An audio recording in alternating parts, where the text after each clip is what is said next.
Now, this committee,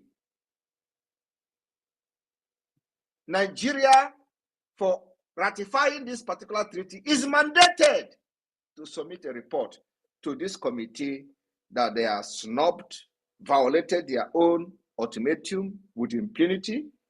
So which face would Nigeria use to challenge the Biafra government when we are here to say enough is enough with your impunity, enough is enough with your supporting of terrorism? We are not even talking about them funding terrorism, giving them guns and arms to fight and kill indigenous people to take over their land in the name of Islamic State. We are not even talking about that yet. We are talking about only the arbitrary detention of innocent citizens, so-called innocent citizens, arbitrary detention of those who were exercising their right protected under this United Nations treaty. That is what we are still addressing. We are not addressing their terrorism and how they are killing people, extrajudicial killings and all that. No, we are only talking about this particular detention of innocent people. How Nigeria violates this law with impunity that lead to the anarchy that you see today. Because the solution to prevent anarchy, to prevent instability, has been laid down in all these principles and treaties that we are going to assent to.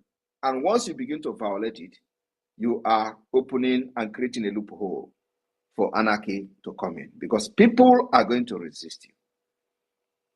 When you violate people's rights, using gun and bullet, think you can use them to suppress them for a long time? No, at a point they will fight back. And that is why I am leading the fighting back against Nigeria today. And I will stand anywhere, anytime in the world to defend how I am leading the pushback to fight against the terrorist state of Nigeria with our guns and bullets. What is the concept of this treaty? A state party to a treaty is a state that has expressed consent by an act of ratification, accession, or succession, and where the treaty has entered into force, or a state about to become a party after formal reception by the United Nations Secretary of the state decision to be a party. A signatory to a treaty is a state that provided a preliminary endorsement of the instrument and its intent to examine the treaty domestically and consider ratifying it. No action means that a state did not express its consent. Nigeria expressed its consent in ratifying these treaties that they are now violating, and Biafra is the only alternative to bring to an end to the impunity. No, so my brother Biafra people, I want to quickly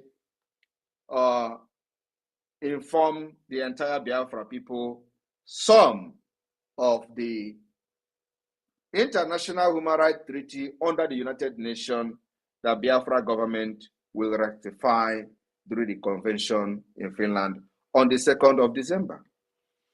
I want to inform you, we are not only declaring the restoration of Biafra on the 2nd of December, but we are also ratifying the United Nations international human rights treaties and become party to these treaties to abide by these rules and regulations in order to restore peace and stability. Nigeria have not done that for decades. We are going to provide that solution. So, on this note, the Biafra people will gather in the convention alongside with many observers that will be coming from all over the world to observe the convention of the Biafra government, both in the homeland and in diaspora in exile. On that day, Biafra will ratify the International Convention on the Elimination of All Forms of Racial Discrimination, which was adopted in 1965. On the 2nd of December 2024, as we declare the restoration of the sovereign state of Biafra, Biafra will ratify the United Nations International Covenant on Civil and Political Rights, which was found in 1966. My fellow Biafrans and the good people of the world that are listening and are very, very sympathetic to the cause of Biafra people, I want you to understand that Biafra will be the beginning of civilization in Africa. We have suffered enough. Our people have been killed, and those who made it alive today should go and thank their God that they are alive to witness this particular history that we are making in this generation. On the 2nd of December 2024, that historic day, Biafra will ratify the United Nations International Covenant on Economic, Social, and Cultural Rights. My fellow Biafrans, I want you to understand what we are doing. For those who think that this is a joke, you will understand after 2nd of December.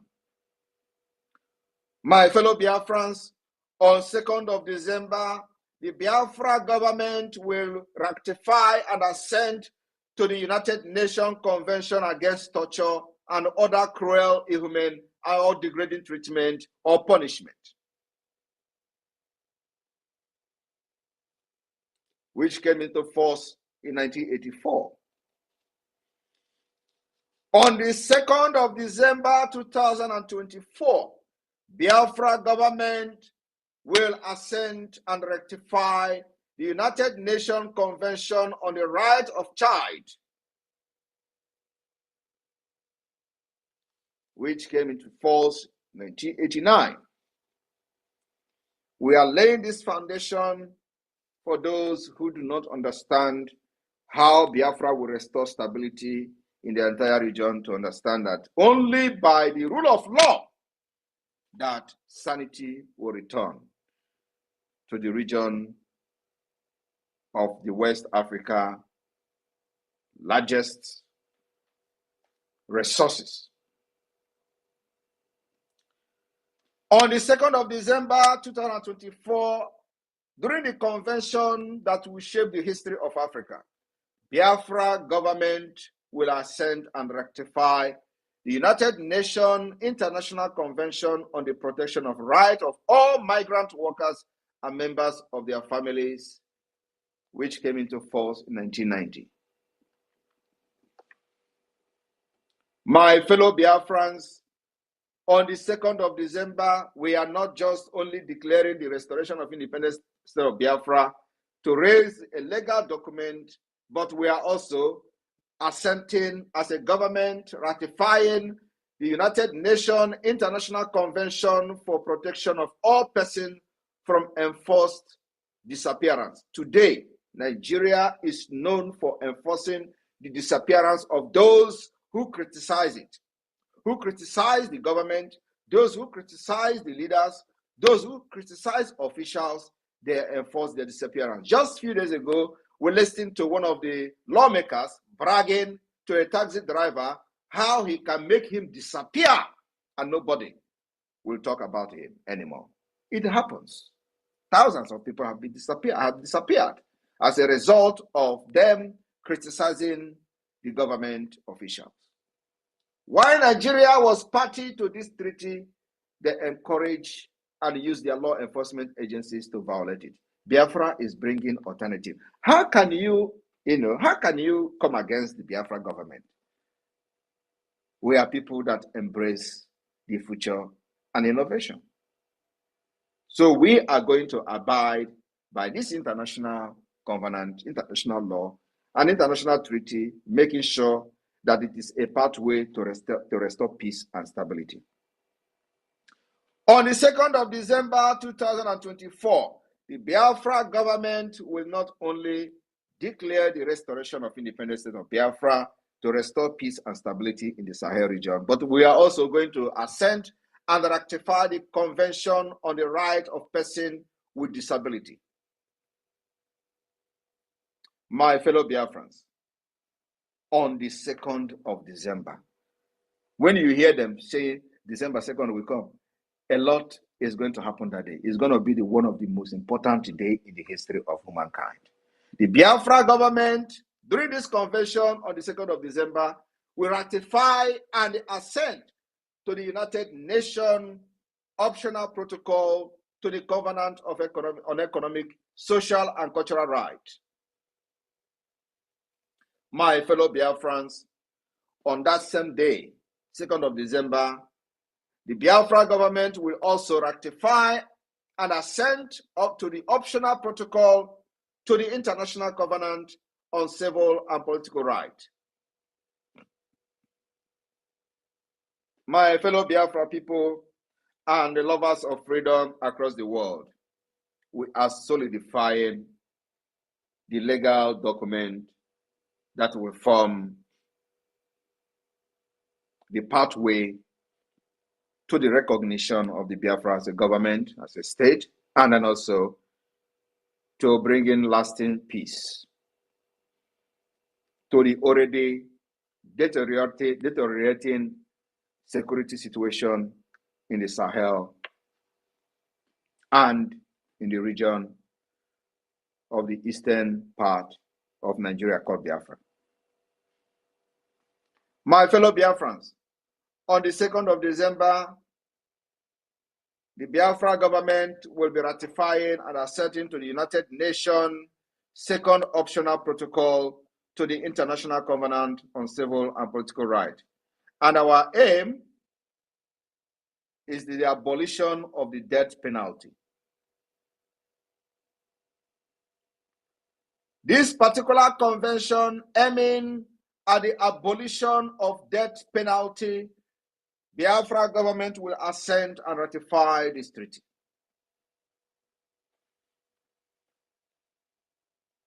In Finland, where I live, which we have taken models from the constitution and many structures of the government, we do not have death penalty. And here, everybody is enjoying, and the government is working for the people. Crime rate is very low. My fellow Biafrans, on the 2nd of December, the Biafra government, during the convention, will ratify and assent to the United Nations optional protocol to the Convention on the Elimination of Discrimination Against Women, which came into force in 1999. The Biafra government will ratify and assent to this convention and treaty. My fellow Biafrans, the Biafra government, under my leadership as a Prime Minister, during the convention in Finland on the 2nd of December 2024, will also ratify and assent to the United Nations optional protocol to the Convention on the Right of the Child on involvement of children in armed conflict. We will ratify this treaty and abide by it, not like the Nigeria terrorist state are doing in the northern Nigeria. On this 2nd of December 2024, as we declare raising a document for the restoration of independence of Biafra, the Biafra government will ratify and consent to the United Nations optional protocol to the Convention on the Right of Child, on the sales of children, child prostitution, and child pornography. Like under Nigeria, these are not crimes. Why Nigeria assent and sign into these particular treaties, they do not even know the value. They do not know the value in the society. They do not know how it helped to shape in society to become a better society like you have in Europe.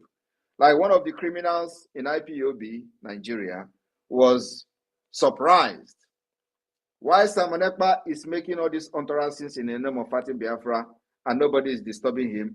But his uncle shared a nude of a child in Germany, and he has been in the court for the past 5 years. As a Nigerian criminal, this man does not understand that sharing any child pornography is a serious crime. And here is where that particular law was derived from.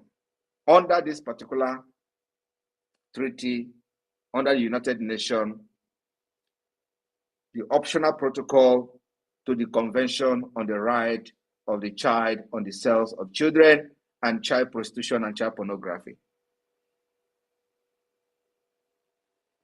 He didn't know it's a crime because he is a product of Nigeria. So Nigeria does not respect international law, and that is the reason, that is one of the reasons there are anarchy, insecurity, and all manner of atrocities in Nigeria, and they do not see most of these things as crime. So they come to Europe, they commit these crimes, and they are wondering why police is after them. We will ratify these laws, teach the people what is right and wrong, and make our society a sane and more saner place to live.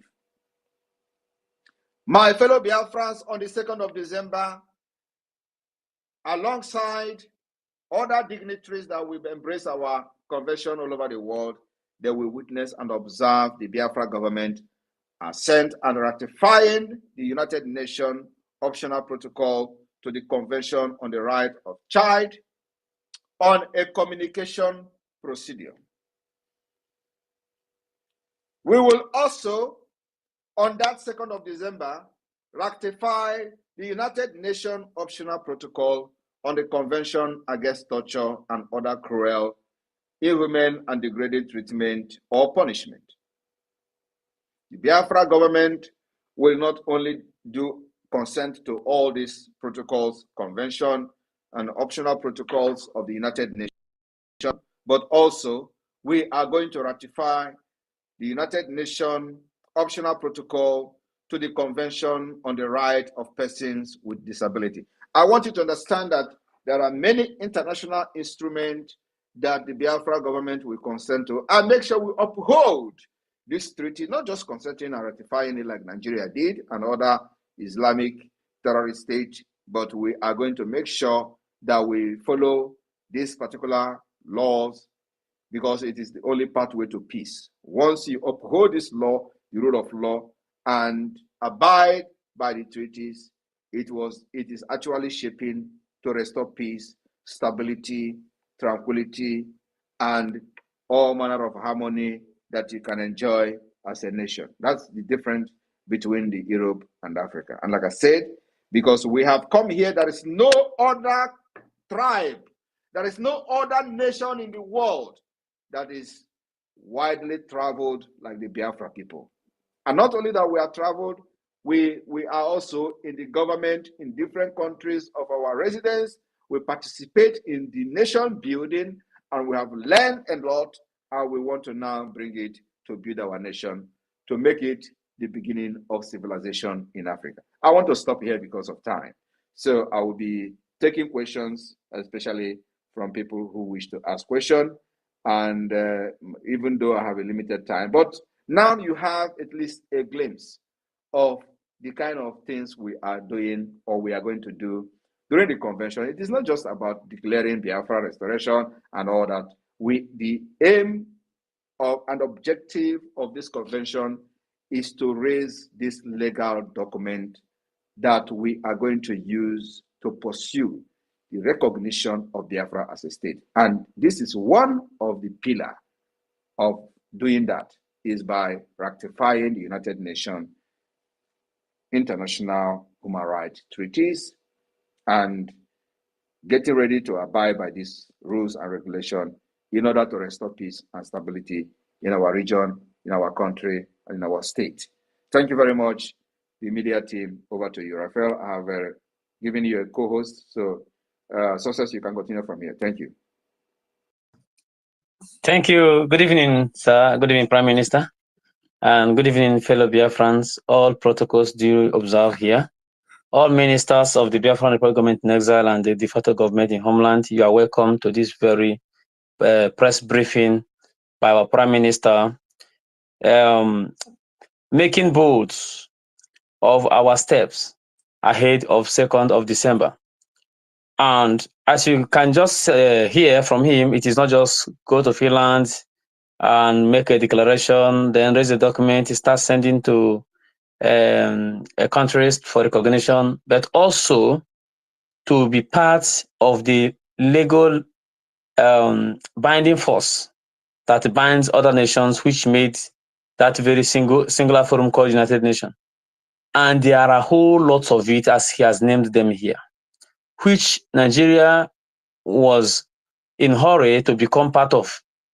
They don't read the treaties, they don't read the agreements, they never read the backgrounds of what they're about to sign. They already signed it because they want to be part of the United Nations and also make part of the United Nations Security Council. And back home, they are disobeying the treaties they sign, which also form the nucleus part of their own constitutions. The centerpiece of their constitution is deriving from all these rights named by our Prime Minister this evening, and they don't even respect their own constitutions. How do they respect an international treaties, which they never read the background? So, according to our Prime Minister, he has assured us that we shall be part of all these agreements and treaties and bring first-hand civilization in Africa, not only Sahel, but in the whole of Africa, because it is only us that can be able to obligate and make this possible. So, Prime Minister, thank you very much. I know the 2nd of December is going to be whole lot of power-packed activities, which shall appear to the world as a surprise. Thank you very much. Deputy Minister of Communication, Mazi Raf Ajare. Welcome, sir, and unmute yourself, please. Yeah, thank you, thank you. Good evening, sir. Good evening, my Prime Minister. Good evening, fellow Biafrans and lovers of freedom. You're all welcome to this wonderful occasion of being with our Prime Minister to receive the blessings of Biafra, and we can see how far we are going. And obviously, we are very close home. We are very close home, and I give Chukwuka Kabiam the glory. Thank you so much, success, and everyone that is in this space. Please, Prime Minister wants to engage every one of us. As you have listened to all that he has said, please, based on what he just discussed, please bring your questions and go straight to the point. As the hands are being raised, I will respond to you accordingly. Please, as you will finish your questions, you just go down to listening mode so that the next person will be able to come up. First on this space will be Triple M. Triple M, please unmute yourself. You have at least 1 or 2 minutes to bring your questions and make it All right. snappy. All right. Thank you very much, Pastor Van Van Van, Honorable Pastor Van Van. Thank you, my fellow Biafrans all over the world. Thank you, my indefatigable Prime Minister. We appreciate you so much. But I won't say that is a question. It's just to applaud you because you make you renew the quality and the pride of the Biafrans in that so-called, in fact, all over the world, not only in the zoo. But I just want to ask you this question. I know it's not in line with what we are discussing actually, but is with regards what the criminal OBJ said during the time they captured our leader, they kidnapped him. So he made a statement that they had made a very big mistake. The guy in Finland is more deadlier than the person they captured. Now, my question is this: were you in any way have something to do with OBJ for him to make that statement, or he had went underground because he's a criminal, he's a bony man? Because sometimes you do tell the criminal IPOB Nigerians before you fight, you go to your village, kick out to your gods or whomsoever to tell you who you are. So my question is, do you in any way have something to do with OBJ before he made that statement? Thank you, my Prime Minister. I appreciate it. I have nothing to do with OBJ, and I will never have anything to do with him. He knows what I know, and I knows what he knows. Thank you very much, sir. Thank you very much, sir. How about OBJ? Oh, goodness. Okay, more. I don't even Thank you. understand there. Wo. There one. Ndewo Batobie. Do you have any question for the Prime Minister? Please use the privilege of your voice out to ask, please. Go ahead. Hey. Biafra na vuna na Batobie no no way. Anu kankan bidike. Ukolo mmụọ. Obisi na-ebu ogidile. Oke mmụọ. Oke mmụọ. Ndewo. Ọbatobie. Eze Ndewo. abata n'obi ndewo. Ndewo. Okay, they just have eulogies for the Prime Minister, and that suits our PM because we are really blessed to have you, sir. And honestly, you don't understand how blessed we are with what you have done for us and what you're doing. We give God the glory and we appreciate you, sir. All right, moving forward, we have Radiant Black. Radiant Black, please unmute yourself. You've got 1 minute, at most 2, to bring your question. Very engaging one, please, to the Prime Minister. Please go ahead. Thank you very much. I'm very happy to be among this, struggle. I must say thank you, my PMB.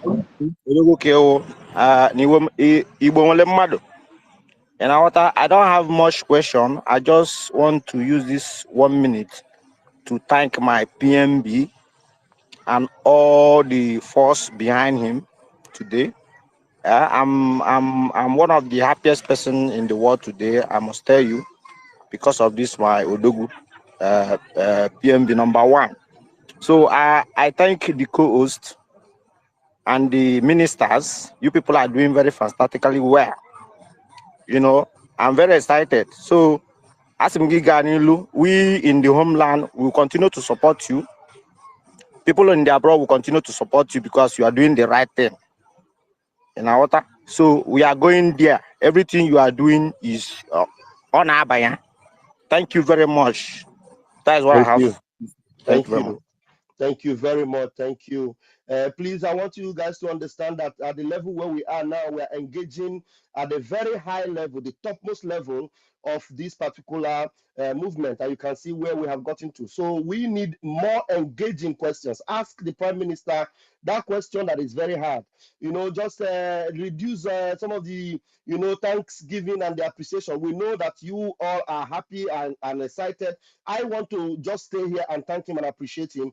But he wants us to ask him questions that the world will know how ready we are. Please, if you're raising your hand, raise it because you have a question for the Prime Minister. And those of you that are still requesting, please make sure you have a question. Thank you very much. We move. We have Kama Israel. Kama Israel, please unmute yourself and bring that engaging question for the Prime Minister. Thank you. Thank you so much. Thank you, our able minister. Thank you for giving me the opportunity. Thank you, Honorable PM. Thank you so much for always coming out to engage with your people. We appreciate you for that.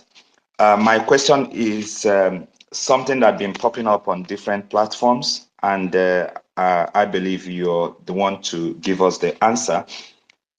Some people are asking about the dress code for the 5 days program, and I think you can give us an idea so that I can just take the voice to the platform so that people will know exactly what to do.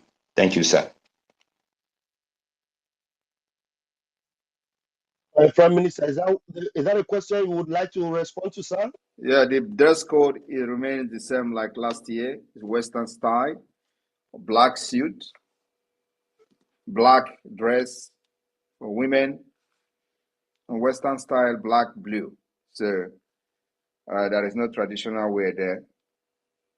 But you can come with traditional wear and we will inform you through the various, group that will be created for this particular event, for this particular convention. If there is need for traditional wear, you'll be notified. But everybody must come with, Western style, just like last year. If you come with a traditional wear, you may not be allowed entrance into the convention. Very important. You must learn how to abide by rules and regulations. Thank you. Thank you, sir. The next one, is there anything like a dinner night again on this convention, sir? I don't know if you are part of the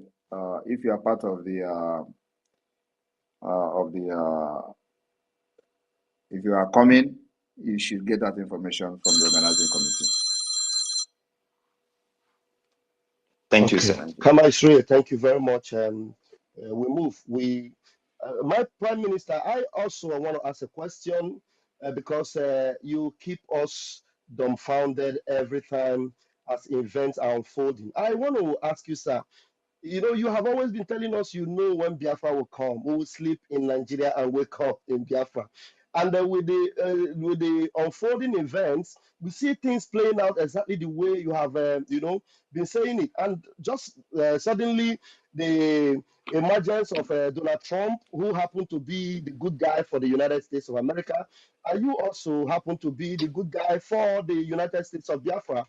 And both of you with the interest of your people at heart. And this is happening like it is happening in the same season at the same time. And is it that you saw these things through your crystal ball, or is it that the puzzles are just falling into place? Because I know that the lines are falling for us in pleasant places, and it's just getting very, very interesting. How did you come to know all these things? Is it that you saw it before time, or is it just that you knew it will all happen like this?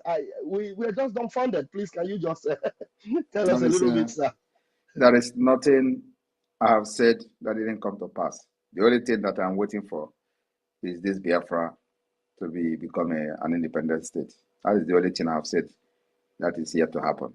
But we are on the process of making it a reality. So when I joined, everybody knows that I said I will never be part of this more than 5 years, and Biafra will come. So when I was saying I know the date was Biafra, I think that should have actually gives many of you some kind of sense of, articulating. If I have said from the beginning that I will not fight this more than 5 years and Biafra will come, you should know that I know exactly what I'm doing. Wow. Wow. Honestly, we give Chukwuka Kadama the glory, and you're just the man for the job, the new sheriff in town, and we can't settle for less. We are so happy. Please, God told me, pronounce it and I will make it a reality. Wow. Ukala mmụọ na-apụ apụ ka ịwụ nna m jisike Chukwu gọzie gị Honestly, thank you, Adandegede. Please, Mazi Success, just know that if you have you want to interrupt me, just go ahead at any given time. You are always welcome, sir. There's no problem. Just go ahead. I'm listening. Okay, sir. All right, we move. Mazi Onyeka, please grab the mic and let's hear you. Thank you for having me. All protocol duly and humbly observed.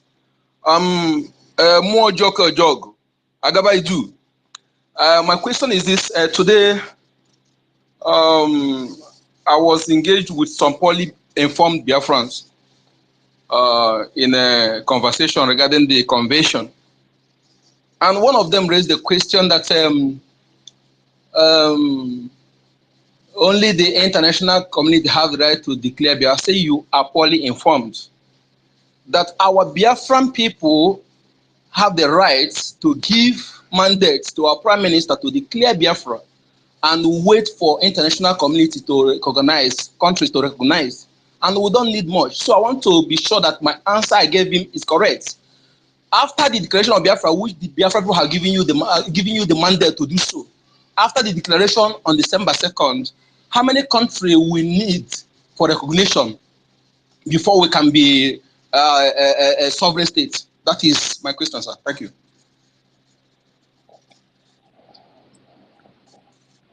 Thank you very much.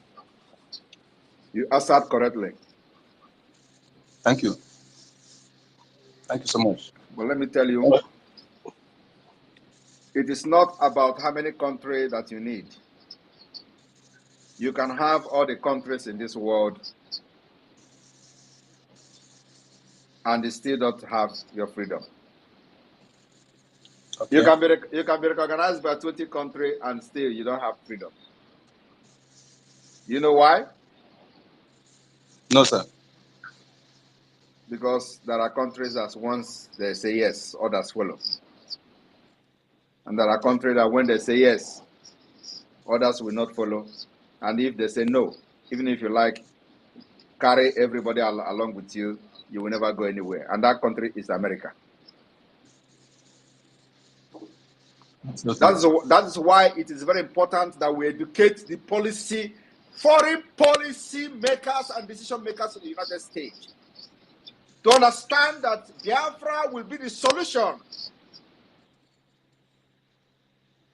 to the instability that they have pumped billions of dollars for many years in the Sahel and beyond. So Biafra, we are presenting Biafra as a solution, which is exactly what it is. That's why we focus on educating them. Now, in the past, they will tell you there is nothing to show that you are actually, somebody is making noise. Can you stay muted, please? Please, whose mic is open? Onyeka, mute your mic while you are listening to the PM, please. In the past, all you do is noise, agitating without a structure, agitating without a foundation, agitating just making noise, political pressure group. So nobody will take you serious.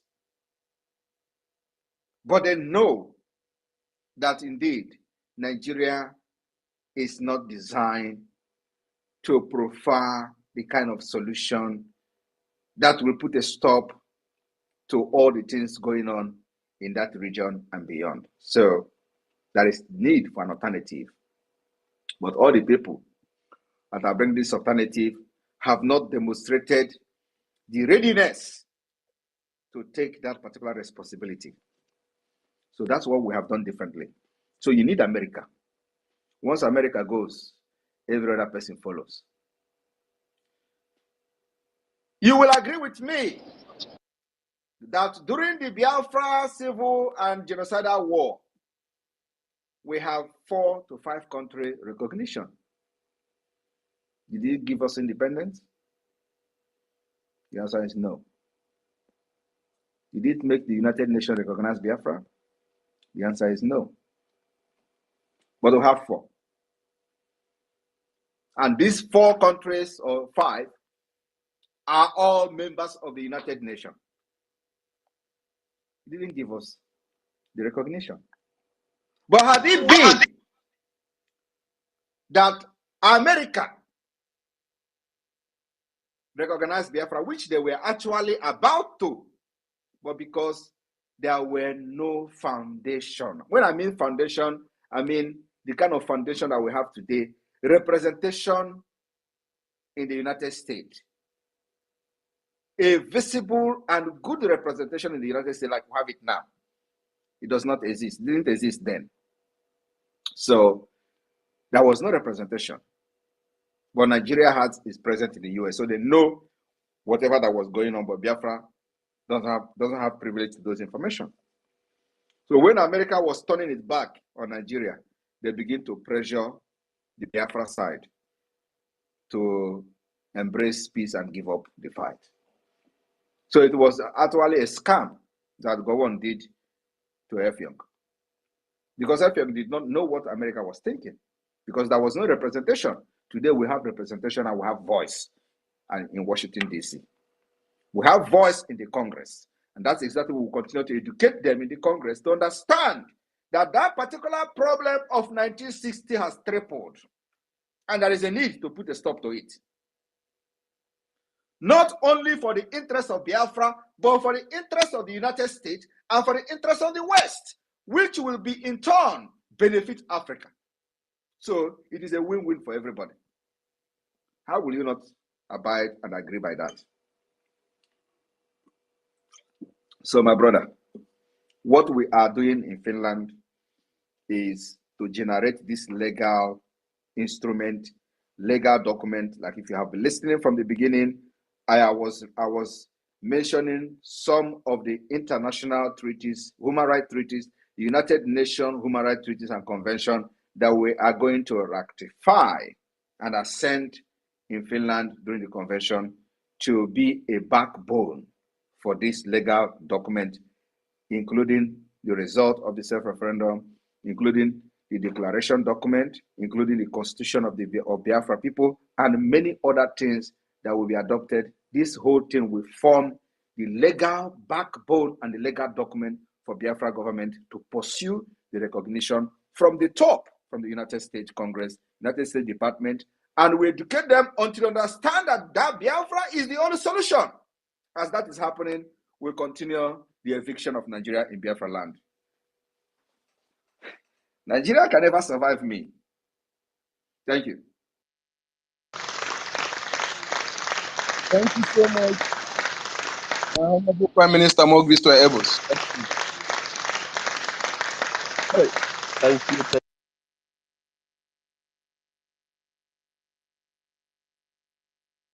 That question that got our PM to respond, and the whole world is watching.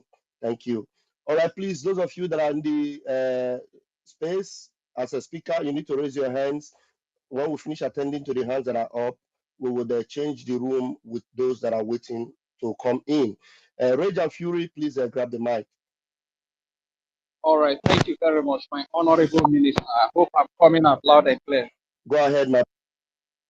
All right, thank you very much. I will ask a brief question. First, let me greet my Prime Minister, His Excellency Prime Minister Simon Ekpa, for all the Biafran people. I am an Isoko and Urugu speaking Biafra, and I am proud of my Prime Minister. I am proud of my Biafra. And before I go forward, let me say, do you see this, my son, as I say, after you have done what you do best? Do you see satisfaction on our faces as you decide for us to be free? You don't think it's much, but to us it means the world. We wake up every morning and wish you were there. You don't have to lie to gain our trust. You will always have your people trust. We always love you, Simon Ekpa. Your every contribution makes our lives a little bit safer every day. You are the hero. You are the hero. Thank you very much, my Prime Minister. That is a song from my mentor, Lucky Dube. I just changed some of the weddings and I feel like I should do it for you. My question is very simple, sir. Like from the beginning, you made your submission and you told us about some of the international treaties that we are going to assent to. And you made us understand that Nigeria even assented to some of these treaties. So my question is, when a country or a nation that is part of this treaty that assented to these treaties break them, you see that the international community doesn't have the power to punish that nation because here in Nigeria, most of these treaties have been broken by Nigeria. And my second question is, how do you know that Donald Trump is going to be the next president? Because before campaign, you were the one that said Donald Trump is going to be the next. And we followed you. To my amazement, 2 days ago, Donald Trump is today a president. What is happening, sir? Because sometimes when you make some exposition, I'll be scared that this our prime minister not go put us for trouble one day. You understand? At the end of the day, what you talk will come to pass. What is happening, sir? Thank you very much. I am Regent Siri from Isoko speaking, Biafra. Thank you very much. As you know, I'm a very strong Christian. And I believe in God. So that is what we call divine mandate. When you are in a divine mandate, everything you do works for you. Even if they are against you, they will turn and work for you. And that's why I said, God told me, pronounce it, and I shall bring it to reality. If you watch, that is not to say when I was a Nigerian, when I was in Nigeria, Nigeria is never something that God favors. you see all their nonsense pastors. They will be making nonsense predictions, saying they are doing prophecy. They will tell you one thing, and if it mistakenly falls into that, they will be using it to share to their congregation. You see, I said it. Our own, consecutively. I talked about our prime minister in Finland. He became the prime minister. I supported him. I talked about our president in Finland. He became the president. I supported him. I told you the next is Trump. I supported Trump. I was one of the first person that endorsed Trump as far back as 2023. And it is on Google. It is on Wikipedia. If you go to the list of those that international politicians that endorsed Donald Trump, go to international politician, my name is there on the list as people that endorsed Donald Trump. It is in the media. You can search and Google it. It's in news. Nigerian news reported it. Some international media reported it. My endorsement on Donald Trump. I believe that because I am on a divine mandate, so God direct me how and what to do and when to do it. Not like when you are in Nigeria, you are fighting a wrong fight. If you are predicting on behalf of Nigeria, you are in the wrong side. Every of your prediction will fail. But when you are in the right path, and in the right mandate, everything will fall into place. Now, just check it from the beginning till now.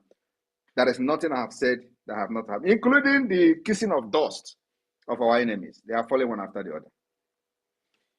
You may also understand that the one that I posted the picture a few days ago, the criminal Ejiofor have confirmed, is a native doctor to Ejiofor. He's the one doing all the juju for Ejiofor in Anambra.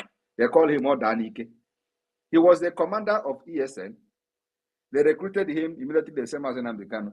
He became an Ebubago person, become AVG commander in Anambra, killing our people. Today, he is gone. Now, I tell you that many of them will go down before December 2nd. So what I'm trying to say, to answer your question, is that I am on a divine mandate. It is not just about Trump. Trump is a president. Trump is not going to single-handedly make decision on Biafra. That is why we started by educating the congressmen.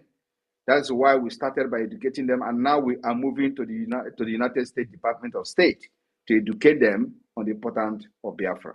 So there is still a lot of work to do. But you know, the beginning of the work will even start more immediately after the December 2nd, because we need to have this legal document to be able to be ready ahead of what is to come. So a lot of work needs to be done, and we are doing that. So Donald Trump is just President Donald Trump. Is not he's not going to come out and say, okay, I give you Biafra. No, it requires procedures, processes, and many things need to be done, which we are doing very, very well. So that's why they will always tell you, follow who know road. Some people don't even know what it means. If you do not follow who know road, they will lead you to your, I don't know what it's called, but maybe you go inside the evil forest and you never come out again. We know road, and that's why we're leading Biafrans to freedom.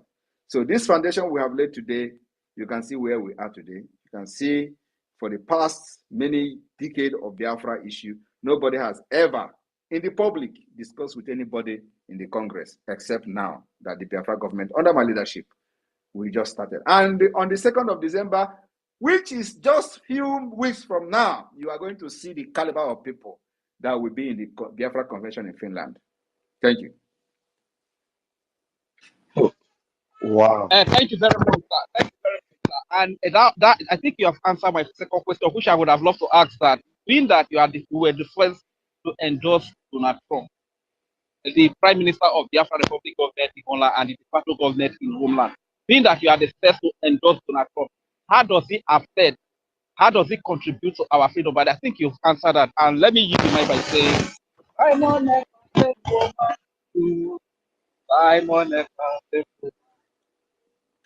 Simon Ekpa-As for my Biafra.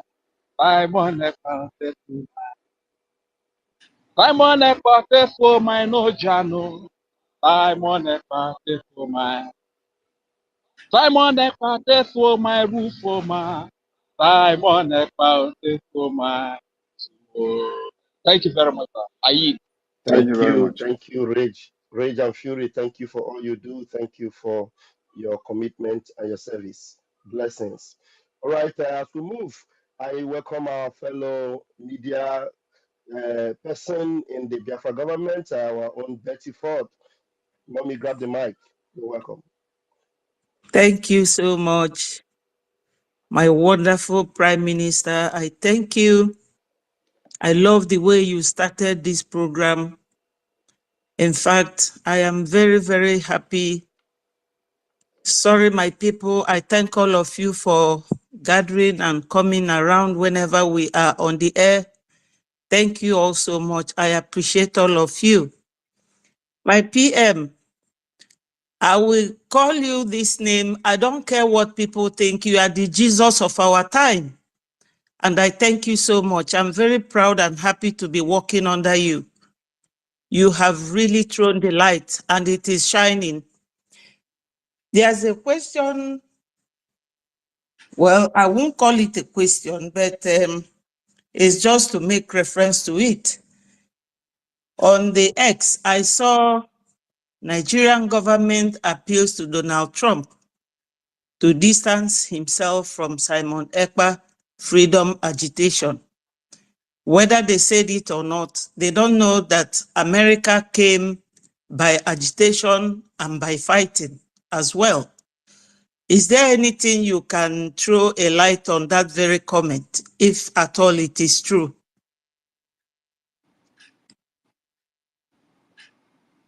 There is no comment on that. It is dead on arrival. So I know that they did that. They did that 1 month ago. So, but what am I going to comment on that? Donald Trump doesn't listen to Islamic terrorist sponsors like Nigeria. Exactly. So my second question is just like a human being that I am. And then also, let me also quickly say that I can never be Jesus. I'm not even close to the spit of Jesus. I'm not even close to the sweat of Jesus. So all glory goes to God and Jesus. Jesus is the one that is piloting this affair through me. I can never ever be equated to his even footstep. So please, just I know how you feel. But just to correct it, you can continue. Just leave this comment and continue, please. Thank you. Okay. Yeah, the next one that I have been wondering about is in relation to our lobbyists. I know that we will not entertain any question about lobbyists. Thank you. All right. Thank you so much. Keep the light shining. We are with you. Thank you, sir. Thank you. Thank you, our own Betty. Thank you so much. We move. All right, the hands are up and we're going to bring them. Please, 1 minute now, going forward, 1 minute, bring your question, and then the next person will take the microphone. And I give you the microphone. Simon Ekpa Pikin, you have 60 seconds, please. Go ahead. Good evening, my people. I greet you. Once again, I want to thank my Honorable Prime Minister, Simon Ekpa. At least I have learned a lot through him by knowing that Igbo can generate a lot of wise and intelligent people. I honor you, my PM. Then I want my PM to make a little reference concerning this. After this convention in Finland and we declared our freedom, then I want him to give a little reference on how we are going to deal with Nigeria, or how international community is going to put their eye on how Nigeria is going to treat our leader, Mazi Nnamdi Kanu. I have addressed that. You just watch and see how it unfolds. If you're listening, you know that I have addressed all these questions you're asking here. Thank you. Thank you, Mazi Simon Ekpa. I greet you. This is the question I wanted to ask. All right. Thank you very much. That has been taken care of. Thank you so very much. We move. All right, and it's good that was taken care of very quickly. Please, see Vibes. Unmute yourself and bring your question, please. Okay. Good evening, my Prime Minister. Good evening, everyone on the space. I thank you all for this day. Okay, my question is just simple. What I want to ask is that how will Biafra handle issues of borders, citizenship, and governance after independence? You wait, we have a constitution. We have a Can you constitution. mute yourself, please? You're Can after you? talking. There is a noise. So Mute your mic. See vibes. Biafra have a constitution which will be adopted in the convention, and those constitutions have addressed the issue of border crossing, the issue of citizenship, and all that is well addressed in the Biafra constitution. So you don't have anything to worry about that. Just keep your fingers crossed. After the convention, the Biafra constitution will be public. All right. See vibes. Are you good with that? Do you have another question? You have another question? Okay, my second question is this. Am I loud and clear? Bring it on, please. Bring And it make sure on, you mute please. your And mic make sure you after mute your that. mic after that. Okay. What I want to ask is that how much support does the Biafra independent movement have from the people in the region? You're asking how much support. You're asking how much. When you have 40 Mute your states, mic. when you have 40 United States of Biafra, have your map, have representative in all the 40 states. You are asking how much support you have. You have your support from your family members alone. Thank you. Okay, thank you. I'm done. Okay, thank you. How much support? Every seat at home, you see this, or the whole of Biafra is locked down. Our No, votes he's talking have about garnered support over. he's talking about support where 50 million people have voted. How many people do you have in Nigeria? I beg, just how make much somebody support? else coming. Okay. All right, we move. Please go ahead and bring your question. Igbo, the progenitor of black. Please go ahead. My Honorable Prime Minister, I greet every one of you in the House. My question is based on the immigrant treaty with the UN. Like we all know the situation the world are facing now based on the immigrants. How do we Biafra manage it in the situation whereby Where are you calling? Where are you calling from? Where are you calling from? I'm calling from South Africa. Why are you worried about immigrants when you are immigrants in another man's land? Yes, that is where I'm not worried. I'm just trying to emphasize one or two things. What are you emphasizing? Because you are an immigrant in South Africa. So is if Mandela and co were emphasizing on immigrants, will you be there? No, I will not be there. So cut the question, please. You people should be asking something that is going to help, to explain certain things about the freedom, not about we are concerned about immigrant. Why you are there somewhere, somewhere's country, somebody else's country, and as an immigrant. If everybody was concerned about immigrant, you will not be there. So talk about something that will help. Talk about something that will help your freedom, not all this nonsense side talk about what will happen after your freedom. Talk about how you are going to get your freedom. Talk about the finance that is needed to get your freedom first. Talk about the guns and bullets you need to protect your women and children first. Protect your border. You are here asking questions about immigrants, and some of you are just asking questions that are not irrelevant. Yeah, you should have waited. You see where I'm coming from. No, because I know where you are. I know where you are going. If I allow you to say it now, you will still mess up. Do you want to say it? Do you want to continue? Yeah, can I say it? Okay, I continue. Let me hear you. Yeah, where I'm going through based on because of what we have in the Islamic jihadists. We have a situation where we have to checkmate them so that they will not use those avenues to chip into us the jihadists. Okay, have you finished? Yeah, that is the angle I want to chip in. Okay, you see this, you still mess up. That's exactly why I stopped you from the beginning, because Nigerians are criminals. Nigeria breed criminals. Yes. So if Nigeria breed criminals, South Africans are worried about the criminality of Nigerians. Will you be there in South Africa? No. That's why I asked you to leave that talk. Now you have said it. Exactly the same thing I was thinking you are going to say is what you said. You said you have something different.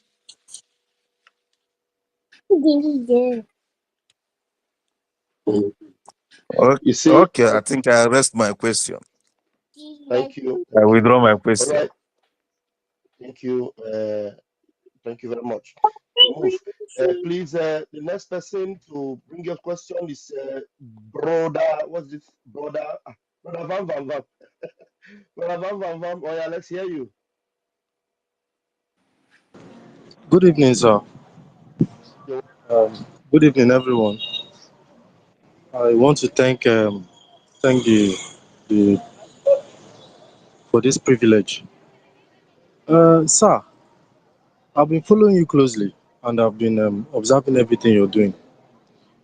It has just been falling into place. So my own is not really a question. It's like an appreciation and also a soft reminder that you should please help us with a continuous update because we here, that is what we are feeding on. It's not as if we have a direct boss we work with or whatever. And in this part of the country, anything can happen to you. So you have to be very careful, especially with your device. So please help us continuously with the updates. As they are making the moves, help us with the updates. And this, what's it called? This, the constitution you talked about, because we here, we need to study it also. December 2nd does not assure us the fact that everything is going to be rosy. But based on the constitution and based on the things that will be happening, unfolding, we will be able to trace our steps individually because it's the individual effort that would collectively bring about what we seek to achieve. That's just what I want to say. Thank you so much, sir. Thank you very much. All right, And God thank bless you you. all. Thank you. Thank you very much. We move. Please, I want to encourage us to bring really demanding, engaging questions. Please, I beg of you. Who is opening their mic? Please, Biafra Liaison Australia. Let's hear you. Your mic has always remained open. Let's hear you. What do you have to ask? Please go ahead. Australia. Hello, greetings. Can you hear me? Yeah, we can hear you. Is that Daddy? Please go ahead, sir. Greetings, everyone. Your Excellency. I'm just excited on this United Nations human rights treaties that you presented tonight. And I just want to say, now we begin to understand why the Vice President of Nigeria went to the United Nations, and we saw him on the sideline with the president of Finland.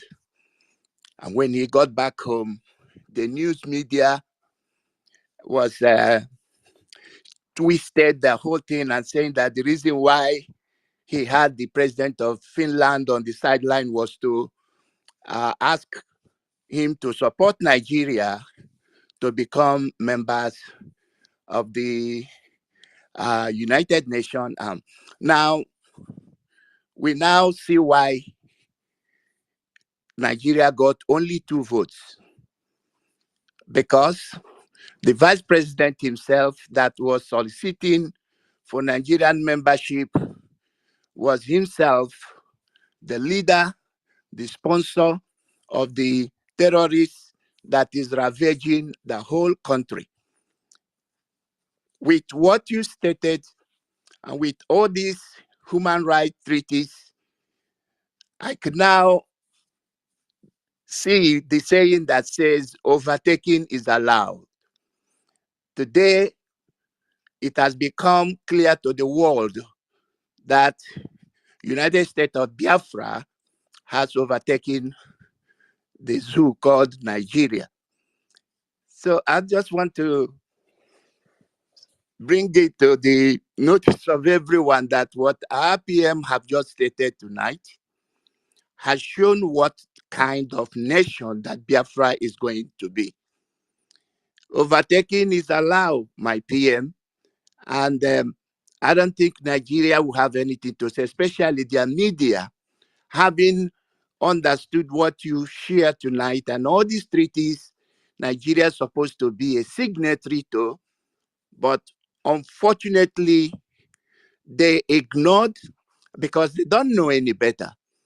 And upon the violations of these treaties, they think they could bulldoze themselves to becoming members of having a permanent seat in the United Nations. So overtaking is allowed, and unfortunately, Nigeria has messed themselves up. Kudos, Your Excellency, for leading us and for bringing to the world, showing the world what Biafra indeed is going to be. Thank you, Your Excellency. Thank you very much, Ambassador Iwunze. Iwunze is the liaison officer of the Biafra government in Australia and the representative of the Biafra Pacific in Australia. So thank you very much. Thank you, our daddy. We appreciate you, Daddy Iwunze. Thank you so very much. All right, we move. Please, Chidinma, bear with me. Let me bring up this person with the same image that is familiar with the image we see.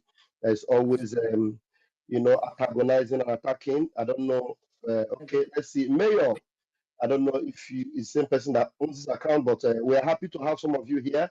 The Igbo, there's one Igbo page. We are welcoming all of you. Please come here and ask the Prime Minister questions. Please grab the mic, Mayor, and let your question be precise and make it quick, please. Unmute yourself, Mayor. Mayor, we're giving you the microphone. Unmute yourself and go straight to the point.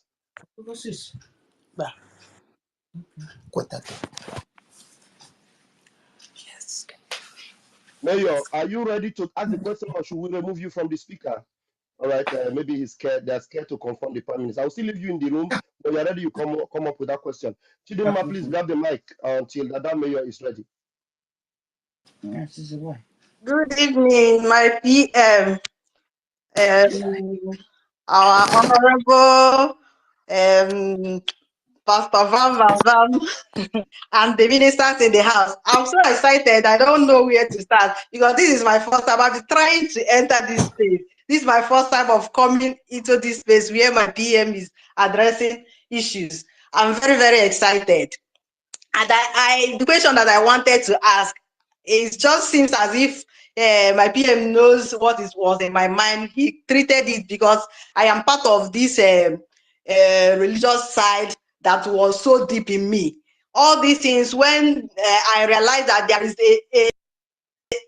another means of transforming life to God without even preaching, what you'll be seeing live from people's way of living, just as it is in abroad. They don't talk much about Bible, they don't preach anything, but within what they are doing, your life will tell you that you are doing it right or wrong. So you don't need anybody to come and preach gospel to you. That is what the Biafra I'm about to see. I don't have question, and I know that a lot of people are waiting to speak. So I will not go much further than to say thank you, my PM, for specifying it, because I have a pastor that was like confused.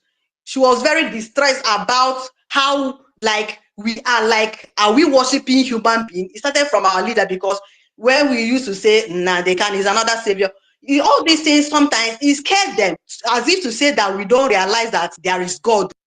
It's not human being. But you have just said everything about this. Maybe if some people are like being afraid or being confused about, are we not noticing God again? And you know, you are aware, and we are aware of our leader Nnamdi Kanu, and your own way, as in he used to pray like pray, but your own is not, but you do more than we are seeing it in your action. The prayer is in your action, even though that our leader used to pray and all this, but your own, we are seeing it in your action. Yes, these people are still like, they are like still confused somehow, as in, are we worshiping human being? Are we taking to be our God? Even from my own side, I've seen many times when I do a post, people say, what, continue worshiping him, he is your God. I said, we are not what is not, nobody is God, and you have specified it today that you are not Jesus, so you don't even reach it. thank God for this, because I'm happy to hear this, so that this particular this thing will be cut off to share to those people that are scared. Even when they say end time, they are like, this is what we are saying, people will be against Christ. You have specified in my PM, I'm happy. So that was the question that I would have liked to ask. And before I go off, because of time, I would like to sing this song. Nna bịa kene na mkpụrụ ikuru n'uwe pugo. Nnamdi mụtara nwa ka nwa ọ mụtara wee mụta nwa mụta. People doesn't know what you have done in our life, because they thought when they are saying kidnapping, catch him. They don't know that millions of people that we have, not only just our leader, you have sowed a seed that is even beyond you that we have not known. But let me be coming down to finalize it by this song. Ifunu mu ọbụ nwa Biafra, maka na abụ m nwa Biafra o, abụ nwa Biafra o, Biafra maka. Let me hold this here. Thank you so much. Thank you, Chidinma. Thank you very much, Chidinma. And continue to be coming down. In addition to that, I always confess Jesus Christ as my personal Lord and Savior. In case anybody don't understand that, I am a child of God. I am a child of God, and ejiram Chineke egwu egwu, ejiram Jesus egwu egwu. At the same time, I have one culture. I understand my culture, because culture is the way of life of people. So anybody that doesn't understand his or her culture is a lost person. So I understand my culture. I respect my culture, because it is the way of life of our people. So I respect, because at the same time, I embrace this so-called foreign God. I love Jesus Christ so much, and he is my personal Lord and Savior. It is my own personal business. It is nobody else. I'm not doing it to impress anybody, but I confess Jesus Christ as personal Lord and Savior. At the same time, I value my culture. I value Chukwu Okike. A lot of people don't even know what the Chukwu Okike. In those days, in our land, we have what we call Chukwu Okike in our compound. Everybody, we have Chukwu Okike. It is a way to communicate with your own God. How you communicate with your own God is your business. So, there.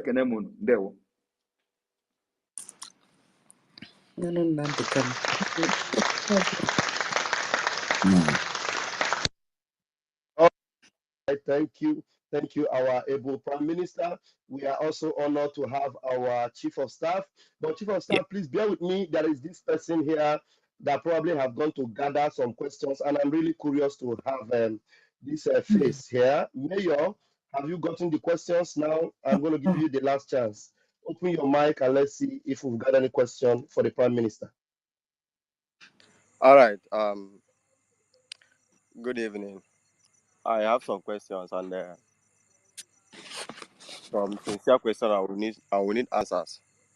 All right. But make sure you go straight to the point. Go ahead. Before I start, I will have to say something. Please.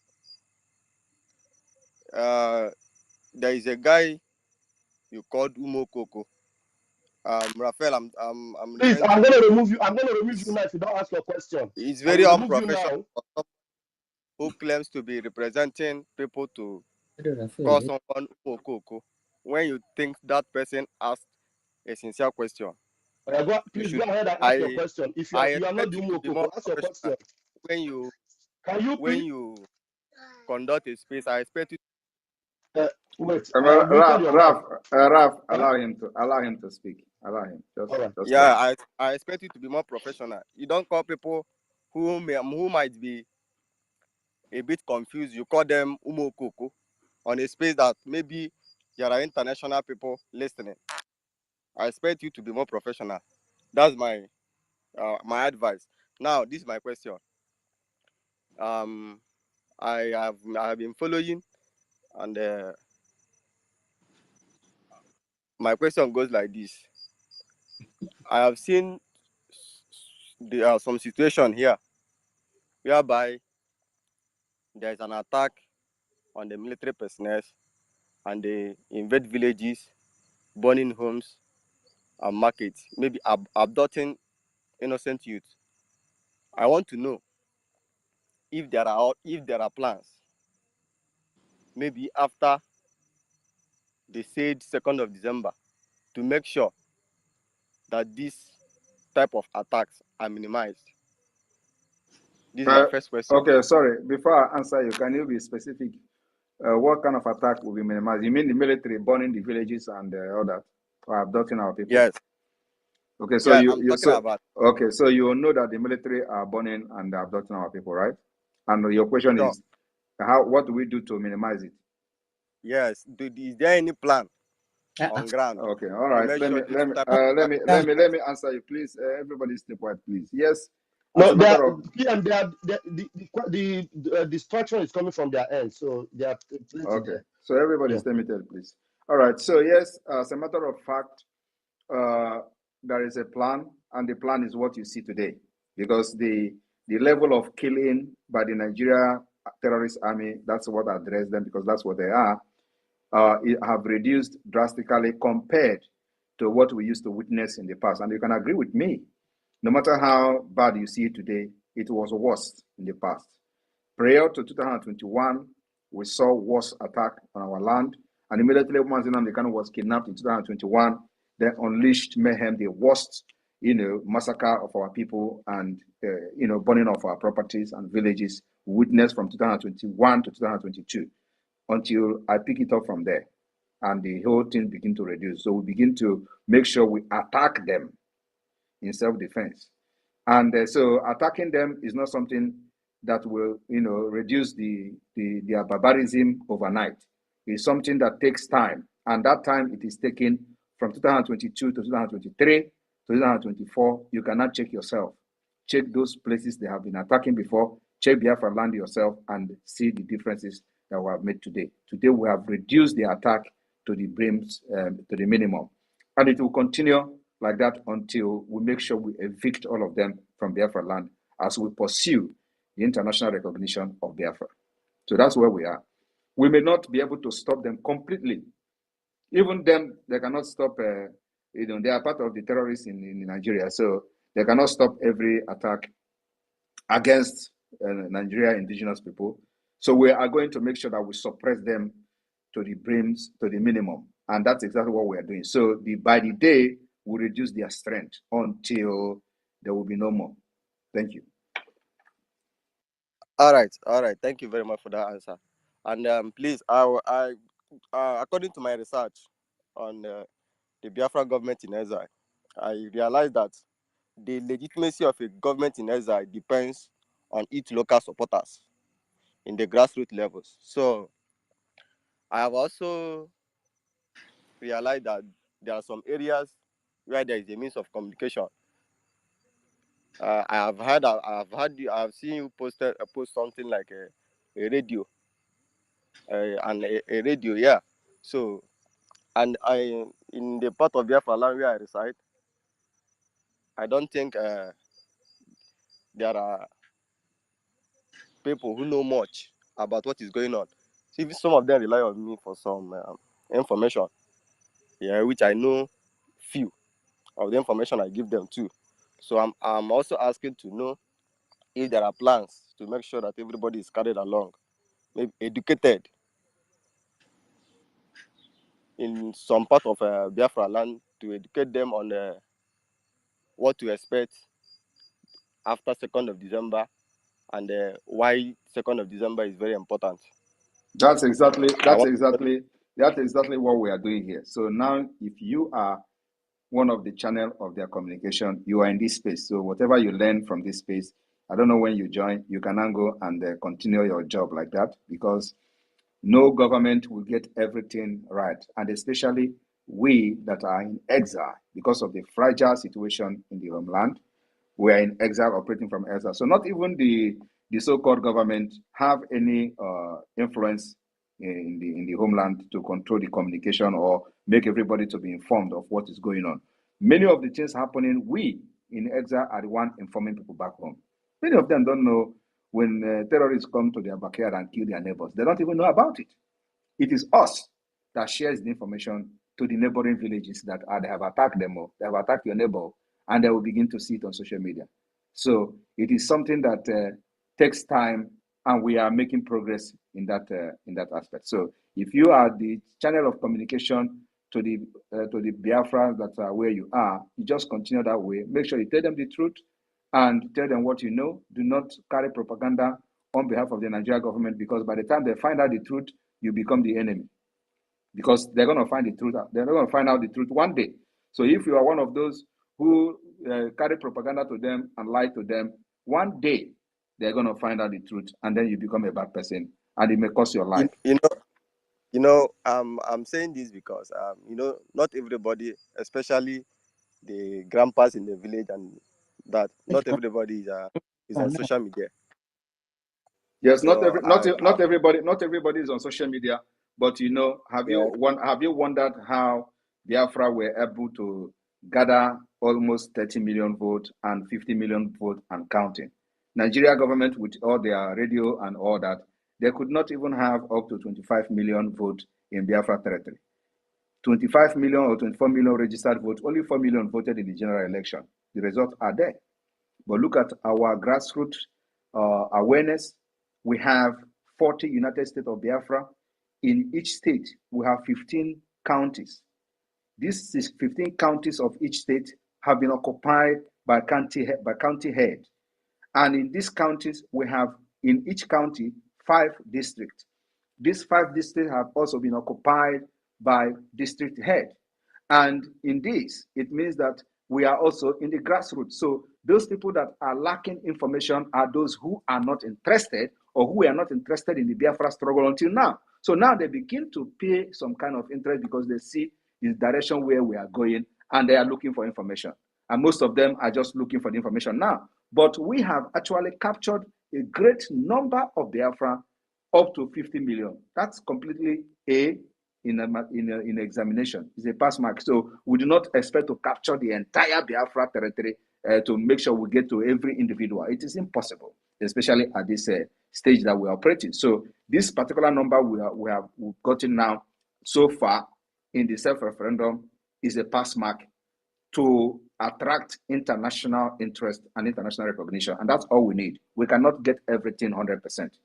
You understand what I'm saying? So with what we have done so far, we give credit to ourselves and then push it to the next level, which is now making this particular self-referendum, using it to generate this legal document, including the ratification of the United Nations, different international human rights laws, make it a legal document and begin to push for international recognition of Biafra. In addition to our sit at home, which every one of you, some of you in those days, have criticized so badly. But we stand on our ground.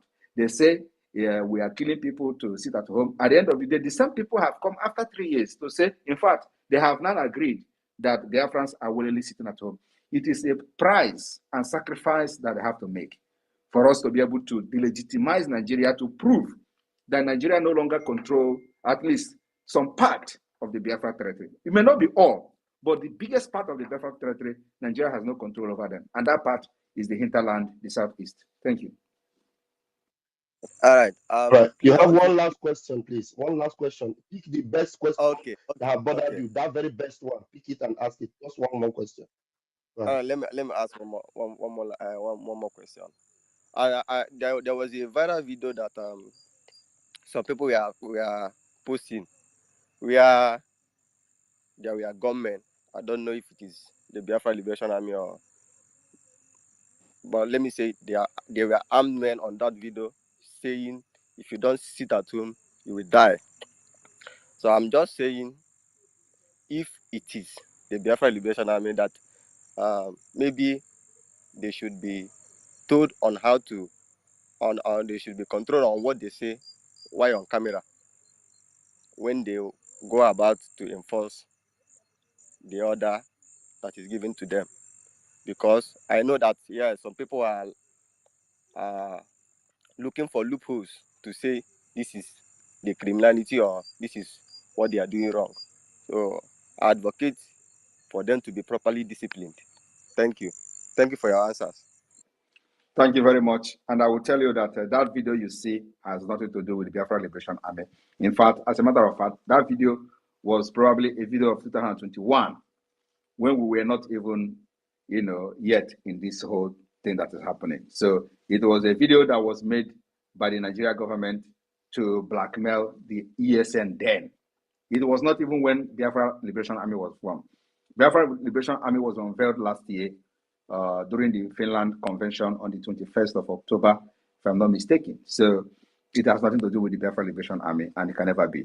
And again, like I've just said a few minutes ago, that after 3 years of propaganda against the Biafra government or against the Biafra liberation, which I am heading, the people that are propagating these lies have come again to say that, oh, they have just come to notice that Biafras are willingly sitting at home, which is the fact, because they have come to understand that Nigeria is not happy with the result of the sit at home, and because they are tired. And once Nigeria complain, they understand that it's like this is really getting to these people. So if this is the only strength and power we have, let us use it judiciously. That's why Biafrans are sitting at home. And if we call for sit at home for 1 week, because they have seen how Nigeria have cried for over 3 years, they are still going to sit at home again. So forget all this. They are lies of, oh, they are enforcing it. Oh, they are enforcing it.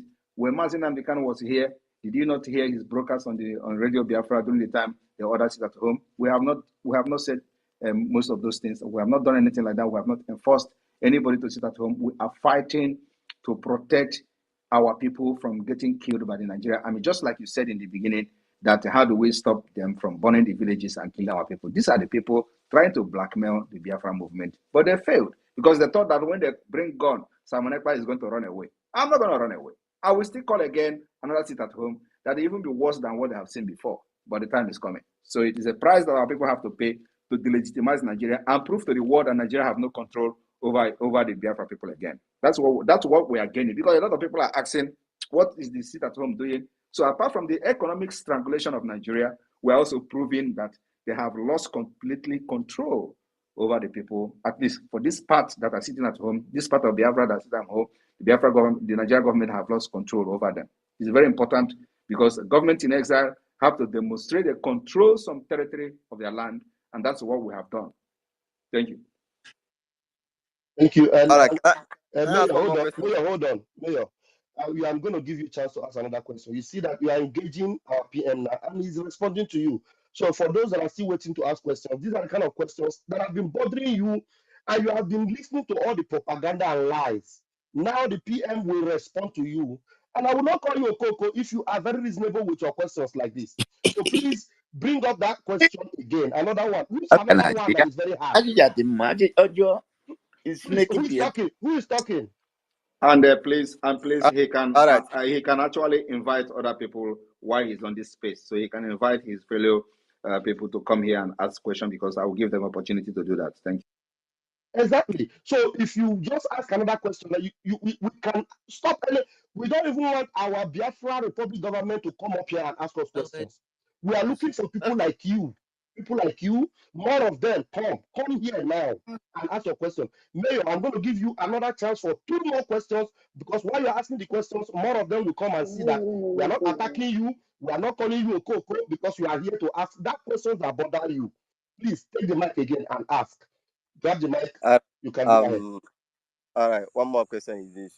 I know that after 2nd of December, that there will still be checkpoint. There will still be Nigerian government presence here, and I know that, like I've always heard you say that there will be an increase in the attacks on the Nigerian armed forces still occupying this area. So my question is this: if they intensify, because I know that the Nigerian armed forces have war machines. My question is this: if they intensify, is there any plans on your template to ask for military assistance or military equipment in exchange for something, maybe in exchange for resources in our land? Is there any plans you have to ask for military assistance or equipment from other countries? I can't tell you publicly. Let me tell you, please, nobody should interrupt him.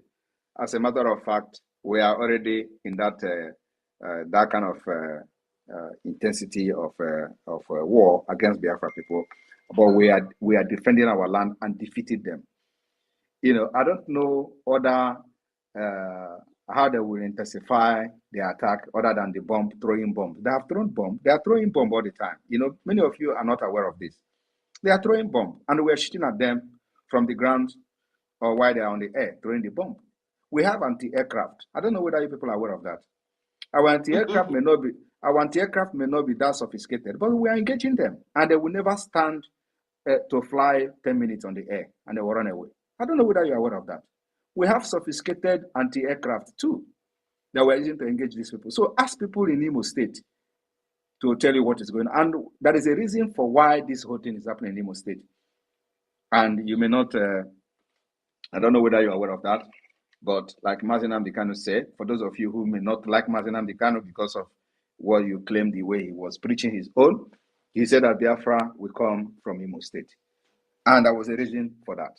It is just not, it is beyond spiritual, but at the same time, the reason why Hope Uzodinma was installed in Imo State was to, to continue the Islamization agenda against the conquest of the Southeast, and then they will spread to the South. So, in order to stop that, we must stop Imo State, Nigeria representative in Imo State, and that's where the whole thing is happening.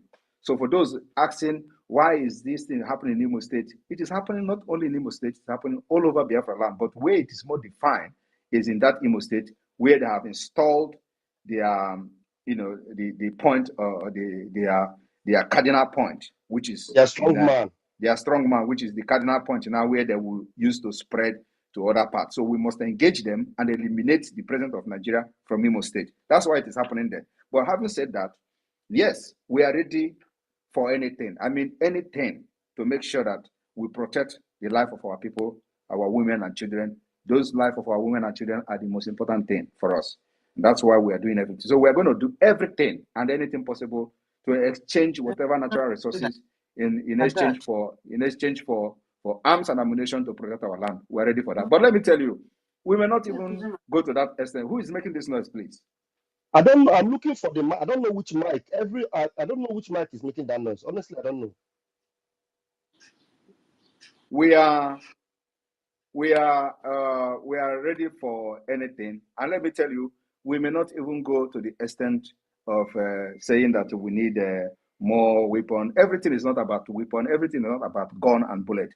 The only reason we are carrying gun today is just to make sure that they do not come and burn our villages like they are burning before.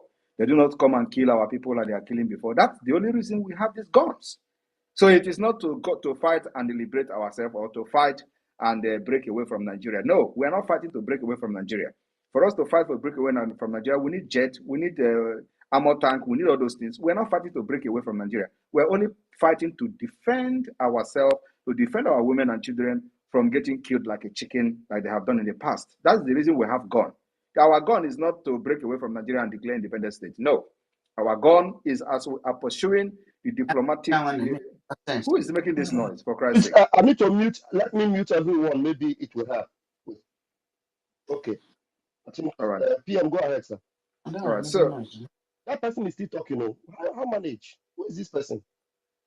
Who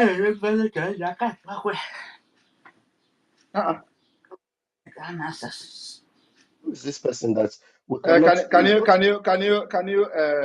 where is our Australian rep here? No, I've removed the Australian rep from the room. I think he's the one I'm hearing this voice. Please, Mazi, Iwunze, are you here? I'm here. Can you hear me? Please, I can hear you. So you are the one. Can you mute yourself? You are the one talking. And how are you still talking when you are not even in the speaker? I wonder. Wow. You are still talking. Mute yourself, please. Mute your mic. Okay. You are still talking. If you're not muting, you have to just leave the space and come back again, please. Yeah, okay. You can leave this. You can leave the space and come back, please, so that leave the space entirely, please. All right. So, sorry for that interruption, everyone. So, like I was saying, for those who think that what we are doing today is that we are fighting and breaking away from Nigeria. No, we are following this whole thing in a very peaceful way, in a diplomatic way, in a political way. So, And like you know, in case if you don't know, we have 4 different approaches to Biafra freedom today. 1 is the diplomatic approach. 2 is the political approach. 3 is the civil disobedience approach. And 4 is the armed struggle approach, which is for the self-defense and the protection of Biafra land. So those thinking that we are going to start shooting gun after December 2nd, you are very far from it. What we are doing after December 2nd is to pursue this whole thing with the international diplomacy and the political means and the political approach. So it is one of the most effective way to get our freedom, as well as we are evicting Nigeria with our arms in our land. So this is exactly what we are doing. So those expecting that if the thing escalates, are we going to need arms? We are already getting arms, and we are going to get more. And that arms is not to start declaring war, or we're already at war. But what we're going to do is to continue to get arms and ammunition to defend our women. You can imagine a country where you have people that carry arms to defend themselves. Instead of you to go against those people carrying arms, you look for innocent people. Is that the kind of country you want to be part of? And then some people will say, oh, you are the one that made military to come to Biafra land to kill people. You are the one who bring military because you carry gun and give to people, so military are coming. And you ask them, when we did not give gun to people, who was the one bringing the military? What was the reason the military coming to kill innocent people in the playing ground in Aba? Were they carrying arms? What was the reason for military killing people in Mazin and the Kano house? Were they carrying arms? What was the reason the military was killing people in Nkpo Junction? Were they carrying arms? What about in Enugu? Those people killed in Enugu, were they carrying arms? So these are the things that people are not asking. Before we start arming the Biafra people to defend themselves, why were the military killing them? And then when you talk, they say, oh, you arm them. That's why they are coming. That's why they are coming to kill. My brother, my sister, I want you to know today that if we did not arm Biafra by now, not even your village will be safe. They will come and kill, just like they did in Oklahoma community. They came there and they leveled. The Bayelsa. It is not only this government. Obasanjo did it. With the massacre. Everybody knows about the massacre. Did anybody take anybody to court, to ICC? The answer is no. Did anybody take anybody to any court in the world for the massacre of Udi? Nobody. So how long will we continue to live in a country, and how long will people continue to defend a government that kill its own people in the name of looking for criminals? So we are profiling a solution, bringing alternative that if a government that when somebody commit crime, look for that criminal. If somebody carry gun and say he's a criminal, look for him. Do not go after his family members. Do not go after his siblings. Do not go after his community because somebody is a criminal in the community, and then you kill the entire community. Is that the kind of government anybody will be proud of? We are eradicating that government, and that's what we are doing. That's why we carry arms. And these arms will continue to increase. That's what we're doing today, my brother. Thank you. All right, thank you. Mayor, go ahead. Have you invited some of your friends while the PM is answering your question? Ask one more question, very relevant one, the one that bothers you more, and then let's see if others will join you in the request. Go ahead, please. One more question. Okay. Let me just say this before I go. This question goes to the to Simon Ekpa, right? Are you assuring us, like, because on the social media you see people mocking, right? Even saying what will happen after 2nd, we will be here after 2nd of December to see how things go. And me, I have met research personally to know how these things work, and so I'm only asking this to know: are you assuring us that after 2nd of December, there will be changes, even if it takes time? There will be changes that people will know that indeed there was a declaration that was made. Is that what you are assuring? I am not assuring. I am guaranteeing you and Biafrans that it's not. I'm not giving assurance. I'm guaranteeing Biafrans and the entire people that believe in what I'm doing. I'm giving a guarantee that they will see what will happen from after December 2nd. And like I said, if you have listened to this space, I said we have started educating the people in Washington, D.C. We have started educating policymakers. We have started educating congressmen. We will take this education to the Department of State. We will take this education to the highest level, and from there, every other person will follow. Mark my word, this is how Biafra is going to come.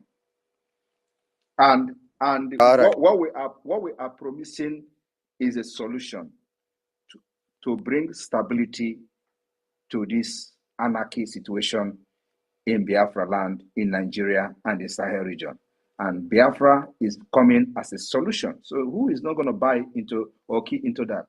Because these have, these have disturbed and interrupted trade. It have disturbed and interrupted, movement of goods and services, including shipping. There has been a lot of attack, piracy and all that. We are going to put a stop to all this. So which government in the US that is not going to be interested in ending all this nonsense that is happening about terrorism and all that? The terrorist interest is in Biafra land. And if you understand that a reasonable people, policymakers, think tank group are now keen into Biafra government as a solution. And that was the reason you can read Michael Rubin article about the next administration must keep an eye on Nigeria. Have you read it? It is from the National Security. Have you read that? It is from the National Security Journal of the United States. Have you read that article? I saw you post it. I haven't read it. You see, that is the point. How can you not read it and you are interested in what we are doing? So all these questions that you are asking, that particular article should open your eyes. So I advise you to go and read it. After reading it, share it with your colleagues for them to understand the level of the job we have done. That most of them are preoccupied with a notion that they have been sold to them about you. They have already believed some of the lies and propaganda. So sometimes, no, I'm not talking about you. Why do you like to? Mayor, I know you have. You should be more professional. Stop attacking people. You're making people afraid of Mayor, I'm not attacking now. You see, you are just preoccupied when with some of the things you think about me. Stuff like this, many people with genuine question will be afraid of entering here because of embarrassment. They feel like you embarrass them when they come to ask questions. But you cannot see that that's not true. Pastor Raf, Mayor, you have been, I think the PM has given you a lot of privileges, and you enjoy a lot of privileges communing with him. Now, what you have to do is, you have to go back and make your research, read his tweets, and follow up. Whatever that Pastor Bamba is doing is not attacking people. He is doing everything he's doing out of experience. What we have seen 2-3 years back, and we don't entertain that kind of laxity anymore. We are going to run democracy when we are free. But for now, it is all about focus. And this is what he's doing. So he's not attacking you. Thank you. Thank you. P, I'm sorry, I didn't take the word out of your mouth, sir. You were trying to conclude on something. I was just, I'm sorry for interrupting, sir. No, I was just telling him he cannot be looking for, if he's really interested to know the truth and what we are doing, not just what is coming from my mouth or what I'm going to say on the space. He should also follow and read what I'm posting. Now, that article by Michael Rubin is from the National Security Journal in the United States. It's one of the highest think tank group or the think tank institution, foreign policy and American policy making institution in the United States. So if people like that can actually recognize the Biafra government in exile, because that article is a recognition of the Biafra government. So if you read it and you see the content of that article, that should explain a lot. So when you come here, you will come to this place loaded with even more questions, because you would like to know some certain things from what you have read in that article. But here you're asking some certain question that may not even be the main thing that you need to know. So these are the problem, because when you go and read those things, you come here, you'll be prepared to be able to, you want to ask more questions to know certain things. But here you are not asking even the question that I'm expecting somebody like you to ask. But now you saw those things I post, you don't read them. So how do you know exactly what? Because most of the things I'm explaining to you here is not everything that you need to know.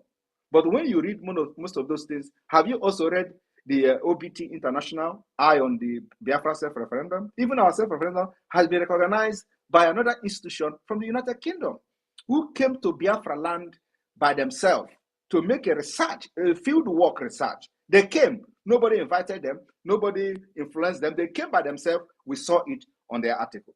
So I don't know if you have read the OBT international report on the Biafra self-referendum. That's a self-referendum that they are laughing at us that, oh, who is recognizing your self-referendum? Is there anybody observing it? Is it UN? They are already, people don't know how international law works. That is exactly the problem here. So Biafra government, as a government in ESA, have the right to organize and participate in election. And this self-referendum is one of them. Once you organize yourself, meet the requirements according to the Montevideo Convention, you are good to go. We have demonstrated not only to have the capacity, but at the same time, we have demonstrated to have the capacity to govern our people, and the government of Biafra is now in charge, both in the government of de facto and the government in exile in Biafra land, and the entire governor in the Southeast. And I'm using Southeast, for example, because it is not a must that you must control the entire territory of your country before you can be recognized. Controlling even small part makes a very big difference. So if you look at the population of Biafra, 50 million has given the consent to the Biafra government to go ahead and do whatever it takes to liberate them from Nigeria. Who can go against that? So these are the things that you need to know. And these things I'm saying now were mentioned in that Michael Rubin's article. So please, read these two articles. Read the Michael Rubin article and read the OBT International article, where they specifically recognize, both of these articles recognize the fact that over 30 million Biafra has voted for the first several. As at then, 30 million has voted. They recognize that, and they were telling the decision makers, policy makers, to keep an eye on the Biafra self-referendum. And the Michael Rubin National Security General was telling this incoming president of America, the new administration, to keep an eye in Nigeria. And so that is how Biafra is going to come. And Biafra is only providing solution so that everybody can benefit. Everybody who is doing business in that region can benefit. Both the European Union, both the America and other African countries will have a smooth sail in their shipping without any piracy attacking them, without any security threat. It is a win-win for everybody. So why should we be beating around the bush and trying to kill each other when we are bringing solution? And you as a Biafran, all you need to do is, if you do not agree in what we are doing before, sit down, research on what we are doing, forget whatever people, because the reason why many of you, like Rafael was saying, is not reading what we are posting is because you are already preoccupied with the propaganda that you are hearing on social media. Otherwise, you should be paying interest. If you can come here to engage me in a question like this, you should have big interest to read what I'm posting, to see, is this a lie? Like when we are posting pictures of the congressmen meeting the Biafra government in exile, meeting with the congressmen, including meeting with the Speaker of the U.S. The Speaker of the U.S. House of Representatives. They say it's a fake. They say it's a Photoshop. And I wonder how we are going to go to the level of photoshopping all these people, prominent people, posting them on Twitter and all that, and none of them have come to debunk it's a lie. So, there are some kind of propaganda that when you are hearing it and seeing it, it makes you look stupid. If you continue to follow the people that are pushing such propaganda, other people will just see you as a foolish person. Because you cannot, somebody like me, or this Biafra government in Israel that have the head office in the United States, cannot just come and start posting picture, tagging the House of Representatives, tagging congressmen that we have met with them. And some of these people, I met with them, had a meeting with them, explain the reason why they must support Biafra. And when I come publicly to say I have had a meeting with such person, tag the person, and people will carry the news and say, oh, it's a propaganda. He didn't have a meeting with anybody. And I wonder why you should be following such people with such propaganda. It doesn't make sense. It makes you always look foolish. So that's what I'm trying to say. So if you have people now, what you need to do now is that, look, go and engage this guy, which is me, on space. Ask whatever question you want to ask, and I will address you. And at the end of the day, I'm not asking you to follow what we are doing, but I'm asking you to use your conscience and judge yourself. That's exactly what I'm doing. Judge yourself with all this propaganda on social media. You remember how they started? They say, Tinubu paid me. It is not flying anymore. They say, I am an agent of Nigeria government. Now it is not flying anymore. They have changed again to say that I'm a CIA agent. it is not flying again. They say I must be sponsored by some European countries that want to destabilize Nigeria. And who is not going to be happy as a Biafran? If I'm being sponsored by European countries to destabilize Nigeria, are you happy to be in Nigeria? You need to be in Nigeria, need to be destabilized. So if somebody is sponsoring me to destabilize Nigeria, you should be happy, because Nigeria needed to end for you to have a better life. So why is destabilizing Nigeria become a problem to you that is fighting to end Nigeria and become free and get freedom? So you see, and they change from that to say that, oh, now he is being sponsored by some occultic people, like some pastors said in those days. So there is nothing that I have not said. But at the end of the day, my job, the activities I have done, and the result will always expose them, and they will always change from one thing to another. So my brother, we're not here for that. Thank you very much. Wow. All right, thank you. Thank you. Mayor, you even raised your hand again. It seems like some genuine questions are emanating from your subconscious. Anyway, just like the PM said, I don't know, let us allow other people to ask questions. These spaces are always being held, on a regular basis. The PM is always here. So let others learn that you don't need to have that premonition of your mind. This is a perima, he's a liar, he's a thief. Come and engage Okay, him. he's giving 100% this thing. Give him another chance to ask one more question. Exactly. I don't know. Did you go away? Please come back. I will bring you in, please.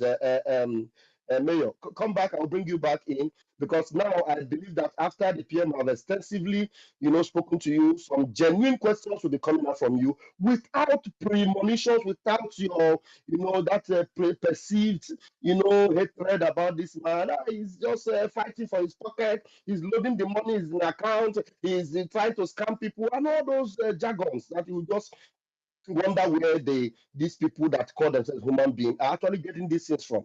Please come back. We are going to engage you. Please, before we take the next hand, we are honored to have our chief of staff, who has been very, very busy, and to spend some time to be with us on this space is an honor. And I want her to grab the mic and salute the world over that are listening. Chief of staff, please, you're welcome. Yes. Welcome, everyone. Can you hear my voice? Loud and clear, ma'am. All right. Thank you so much, Honorable Pastor Van Van Van. Thank you so much, His Excellency, the Peace Ambassador, Prime Minister Simon Ekpa. Thank you so much for all the cabinet members, de facto leaders that are here listening to this space. Thank you to Biafrans and friends of Biafrans listening here today. Again, my name is Dr. Ngozi Orobres. I want to use this opportunity to thank all of you for devoting your time to be here and listen to our Prime Minister as he expounds on the United Nations International Human Rights Treaties today. And before I go into the few things I want to talk about, Pastor Van Van Van, I wanted to thank you for the courage and what you're doing to make sure that we decipher some of the sycophants we have in Biafra land that parade around Twitter space, using different demeaning words, different names to refer to the Biafra restoration, to our prime minister, and to different people. I know the person that the last speaker, I know, thank you so much, PM, for having the patience with some people like that. But I can really tell you that some of the questions, choice of words, and some of the ideas that this individual, if I am sure, as Honorable Van Van Van has expounded, is the same individual on Twitter, has really done a lot of damage to this struggle. The question he asked about how are you going to stop the attack on military personnel? I know maybe PM, you didn't really hear the question very, very well, but that was what I heard, and I think that's what he meant, that maybe we are attacking military personnel. But I think I wanted to make this individual to understand that when you have rehabilitated and reintegrated terrorists being shipped into Biafra land, attacking our people and killing our people in different ways, we will have no mercy for them. There'll be no reduction. There'll be no stopping of any attack on these reintegrated terrorists that are parading in Biafra land, killing our people, maiming our people, burning our homes. So I believe the PM didn't really hear your question in full, but to answer that, any reintegrated terrorist in Nigeria's, in Biafra space, wearing Nigerian military uniform, Nigerian police uniform, Nigerian security uniform, in any Biafra territory, they will continue to be on the receiving end until they leave Biafra land. I know you talked about something about controlling our Biafra liberation first, what they say, what they do. That's really none of your business.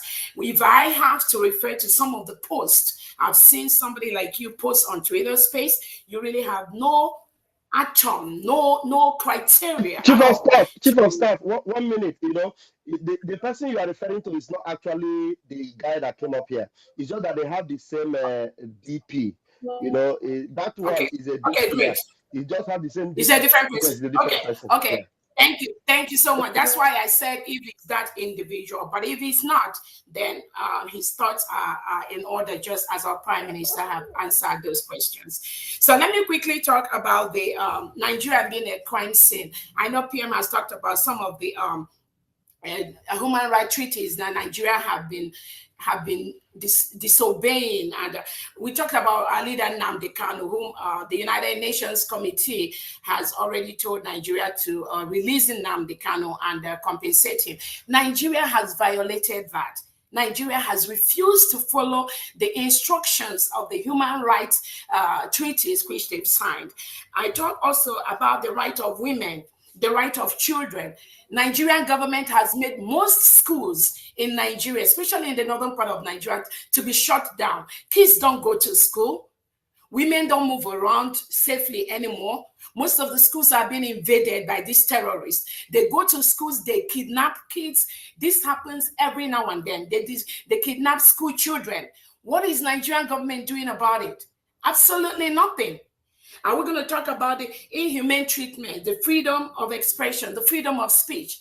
All of us are aware of how the Nigerian government, using the National Broadcasting Corporation, shut down different media platforms once they say anything against the Nigerian government.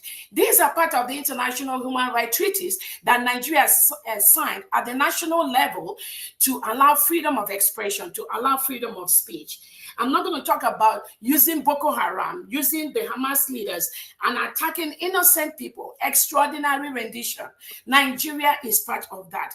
Civil disappearance of innocent Nigerians. They clamp down on people that march. They end bad governance. You all were witnesses when some young kids were brought to court by the Nigerian government. We have juvenile courts. They refuse to use that.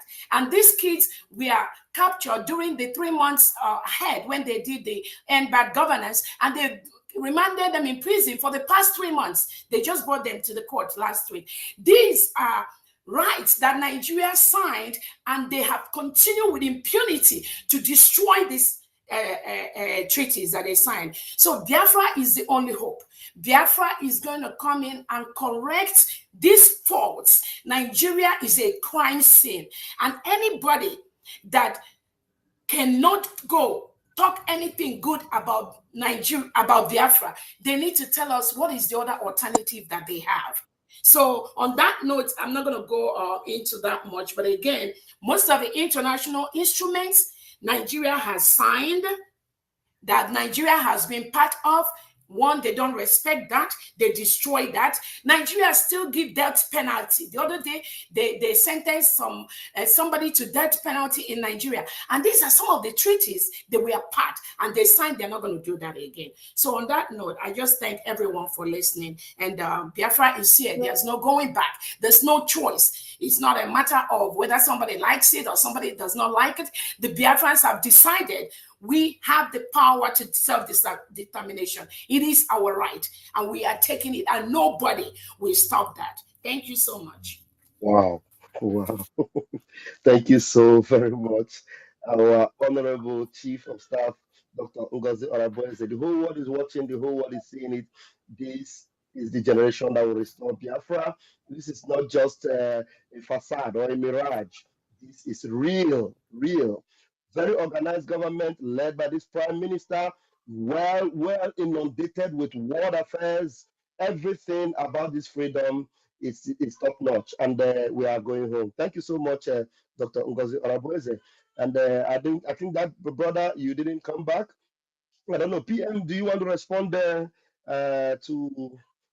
give us an addendum to what the chief of staff has said, sir? No, we can wait for the next, if there is any other question, and then I will have like 10 Okay, minutes, 10 minutes more. Thank okay, okay, okay, sir. All right, let's take this hand that is up. Those of us that are here, 10 minutes for us would matter a lot. If you have a very engaging question, the PM might even extend it if you're engaging with those difficult questions. The friends of the last guy that came, if you are here, please request and raise your hand. DJ Simpson, please grab the mic. Good evening, Biafra all over the world.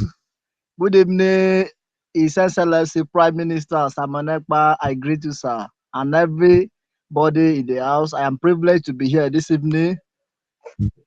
Thank you for the good job you are doing. The Almighty God will continue to be your strength. He will guide you, keep you, direct your path. You will never stumble. You will surely lead us to our destination in Jesus' name. Amen. Now, Your mic is noisy. Ask your question very quickly, please. Okay. My question tonight is this: when you are talking about the disabled people. Now I want to ask this question because of the bad governance we have in this country called Nigeria. Now no hospital, no good road. Now like some of us now that the country have dealt with, like maybe we have a little accident that might solve because of the bad hospital and you know when anything happen to you, go to hospital, they have to increase the bill. If you don't have the money, that is just how you will be there. Nobody that will come for your aid. And that has led many of us to like maybe sudden handicap, something like that. So my question now is this: like most of us that maybe our problem can still be solved medically. So is there hope for us if Biafra is restored, that as a citizen of Biafra, they can revisit our condition and solve the problem for us if it is solvable? That is my question. Thank you very much. Thank you very much. You can stay muted, please. Yeah, there is noise coming from your end. Biafra government will adopt what we call the National Insurance Scheme. This National Insurance Scheme will facilitate to subsidize medical,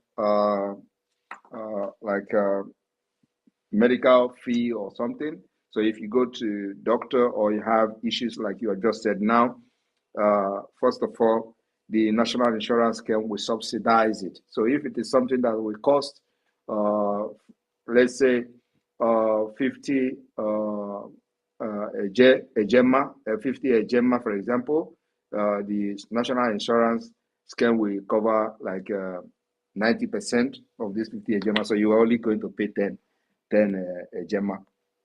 So that is for a start. So what does that mean? What it means is that everybody in Biafra will have access to medical care, whether rich, poor, whether you are employed or whether you are unemployed. You're going to have access to medical care. That is one of the most important and the first priority of government, providing health care to the citizens, making sure that nobody is left, to die out of as a result of sickness. So it is one of the things that the Biafra government will do, making sure that we provide healthcare service to every citizen of Biafra.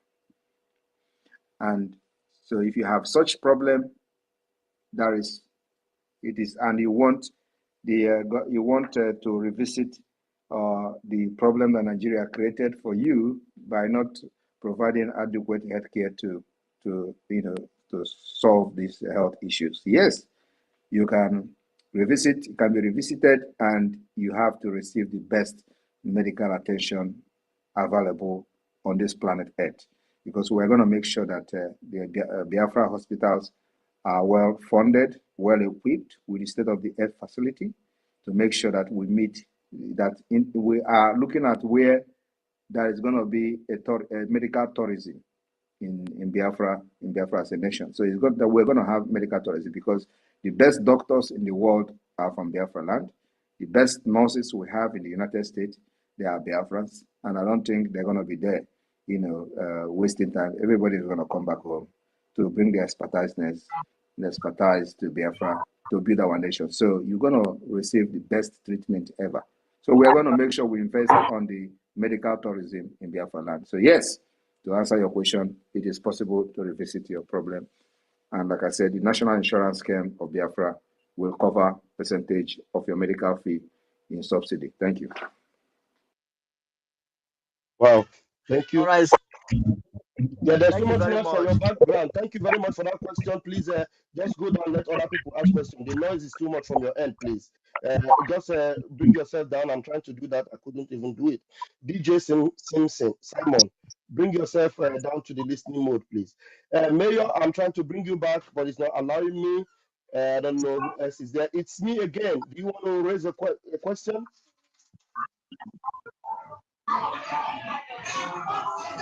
Who is this? Kent, unmute yourself. Kent, mute yourself. Kent, okay, if you are stuck in a hurry and you have a very important question, go ahead and ask. Kent.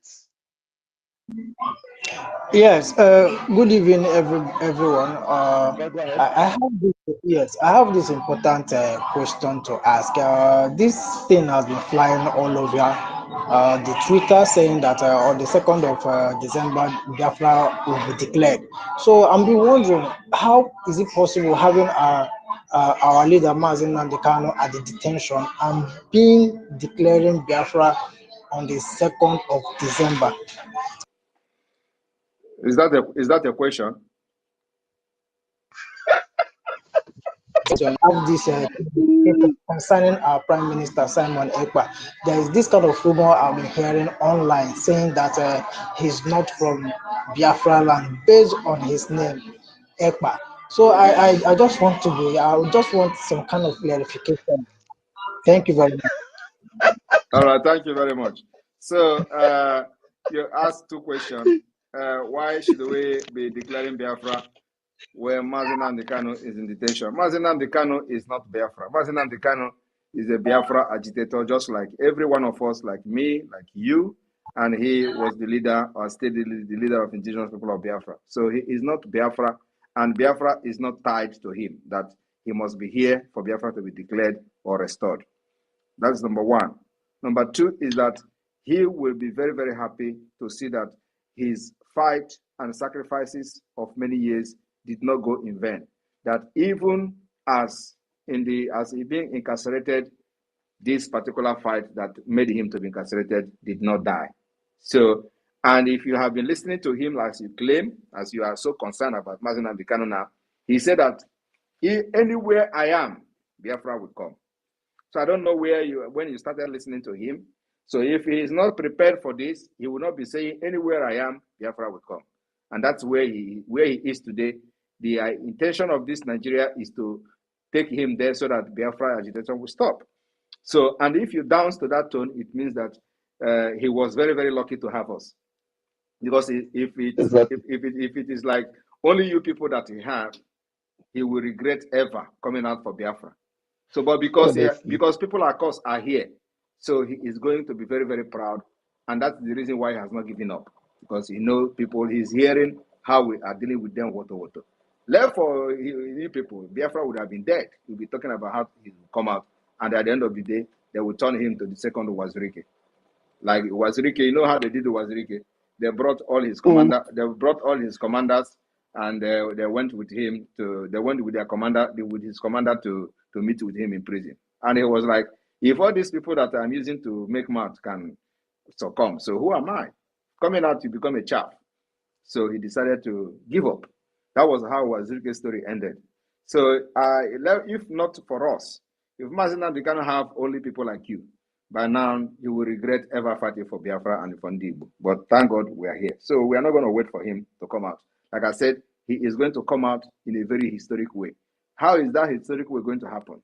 When Biafra has been declared, restored, and we start the recognition. Before you know it, we will capture all their big fishes and exchange them as in exchange for prisoners, exchange them for political prisoners. Prisoner swap. Swap if they refuse to release him. That's where we're going to go. So thank you for that. Then the second question about my name is not Igbo. I don't know who told you that there is something called Igbo name. Where is Effiong? Where is Effiong from? Is Effiong not the vice president of Biafra? So if Effiong is Effiong your Igbo name, if that is the problem, and who told you that you must ask Okechukwu to fight for Biafra? There is nowhere. It is not in any Biafra law that your name must be Okechukwu or Ndubisi or Ojoku or Namdi in order to fight for Biafra. Effiong was a Biafra vice president, and I can answer any name. Most of you people that are fighting me today on social media don't even have Igbo name. Okay, what is a mega gift? Is that a name? What is Ima Powerless? Is that a name? And this person who asked me this name said, "What is your name here, sir?"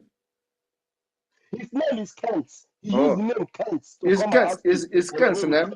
You know, if people are more concerned about my name, when you are using fake name, you cannot even use any Nigeria. If you claim to be a Nigerian, you cannot even use any Nigerian name. If you claim to be a Biafra, you cannot even use any Biafra name. Proudly using your Biafra name for people to know that this is you. I am using my name, my identity. I am known all over the world. I am known in my country of residence and my country of citizenship where I live. Everybody knows me in Finland. Everybody knows my picture. Everybody knows my son. Everybody knows everything about me. But you people are more concerned about me, but I don't know who you are. I don't even know what you look like. You don't have your picture. You don't have your real name. And you're concerned about somebody who have put all his information out there in the public. My information is on Wikipedia. Go there and read about me. But I don't know who you are. You are asking questions about me when I don't know who you are. Nobody, no Biafra knows you. No Biafra knows those who have represented them for many years. They answer all manner of names, put fake pictures on social media, and they are fighting for Biafra. They are concerned about those who have brought out their identity to fight for the freedom of their people. So, my brother, we have Biafra have gone beyond that particular propaganda. You must not be Okechukwu to fight for Biafra. You must not be Ngozi to fight for Biafra. You must not be Chike Dozie to fight for Biafra. You can fight for Biafra under any name. And me, I am from India. If I decided to fight for Biafra, I am here. Thank you.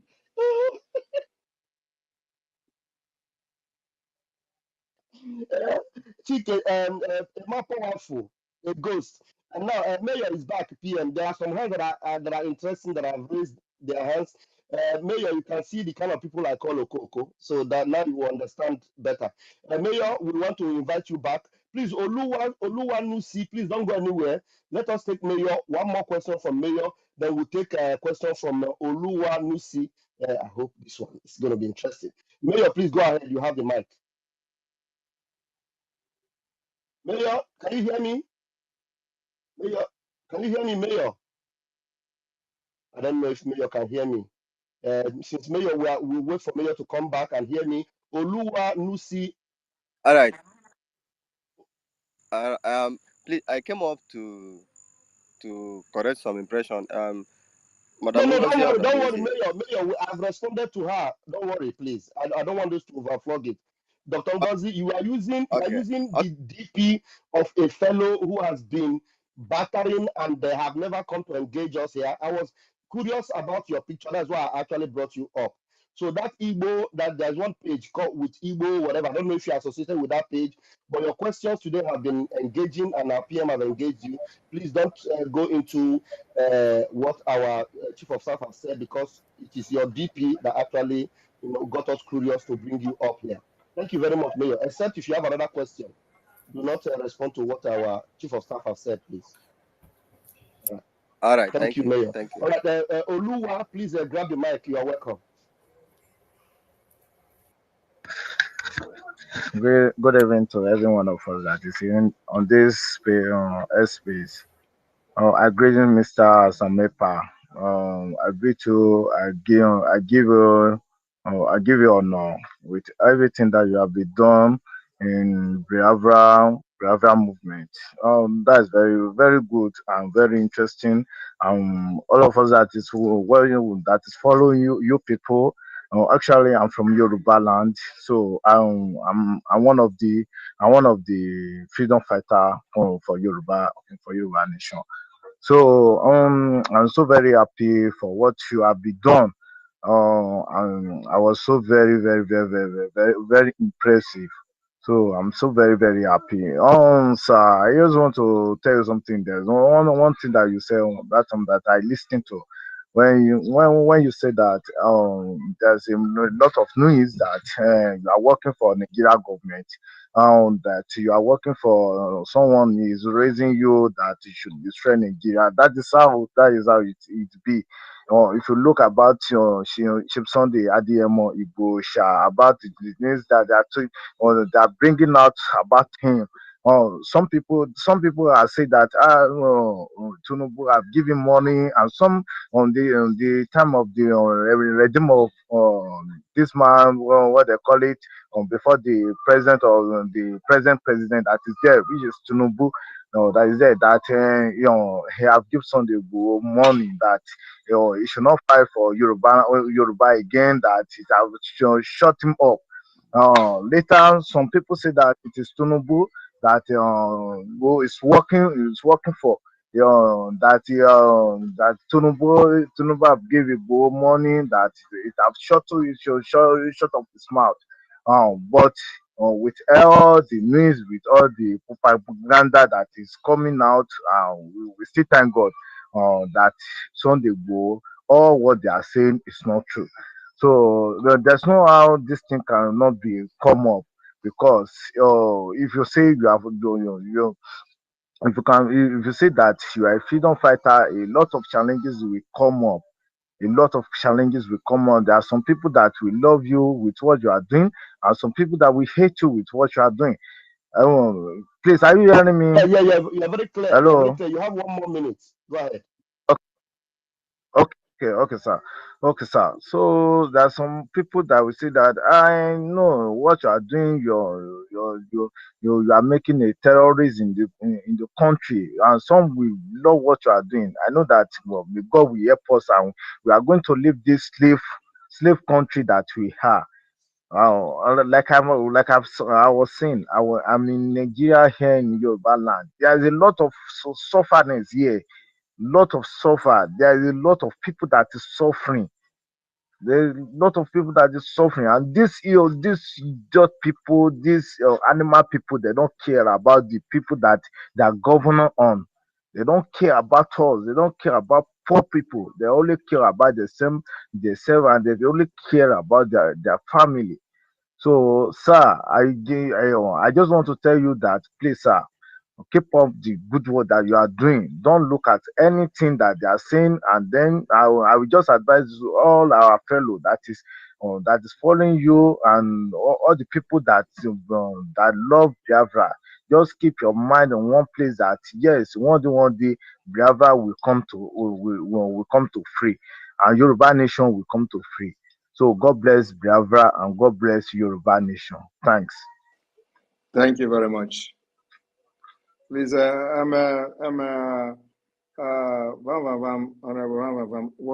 how many minutes do we have left? Thank you. Okay, so we have 4 more minutes. Maybe we'll take 2 more questions, sir. Okay, then let's just take 2 people, please. The PM has spent so much time here. Ozobuiwe, 1 minute with your question. If it's more than 1 minute, I will stop you. And then after that, please, we're going to take the last one. It's me again. 1 minute, please. Let's do that. Thank you. Okay. I greet you, my Prime Minister, my Honorable Prime Minister, Simon Ekpa, and I greet everyone in the house. Anyway, all the question I want to answer, some fellow here, Mayor have asked some of them, so I don't have to waste anybody's time. Okay, you wanted to go the same route with Mayor. Why not think about No. I said some of my question, I already heard the answer from the Prime Minister. Why Mayor asked? I know. Now only one question. Only one question. Only one. Hold on 1 minute. If you have the Only same, one. Can you listen to me 1 minute? If you have the same ideology with him, pick one question he did not ask and help him to ask it. That is what exactly what I'm doing. All right, go ahead. Okay. Go ahead.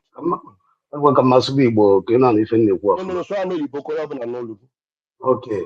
Only one question I want to ask In this situation now in Biafra land, you know, Nigerian security now trying to invade WhatsApp to check messages while our people are sending messages, because sometimes send for Facebook, they block Twitter or whatever. But now they try to also to regulate WhatsApp, so that even our people to send message through WhatsApp will be very difficult.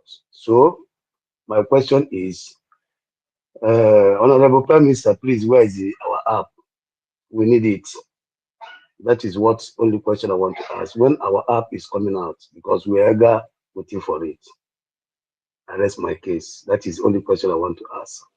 Thank you, sir. Thank you very much. The app is almost done. You know, they have to do approval, review the app before I approve it, before it will be on the Play Store and the Apple Store and all that. So these are the only thing remaining. Otherwise, the app is ready. But also to just address the issue you raised, I know that there have been some kind of a voice note, you know, spreading across social media, trying to instill fear on people that, oh, if you send message, they will monitor your WhatsApp, they will monitor your this and monitor your that. Nigeria do not have that capacity to do. In fact, America don't even have the capacity to do that. Nobody can listen to your WhatsApp. You understand? They don't have the capacity to do that. So apart from they don't have the capacity, it's just to install fear in you people, because they see that Biafra is coming. They could not stop anything we are doing. So they want to create that fear, because they know many people lack the knowledge and the technical know-how, especially in these IT things and all that. So they know that a lot of people are very ignorant.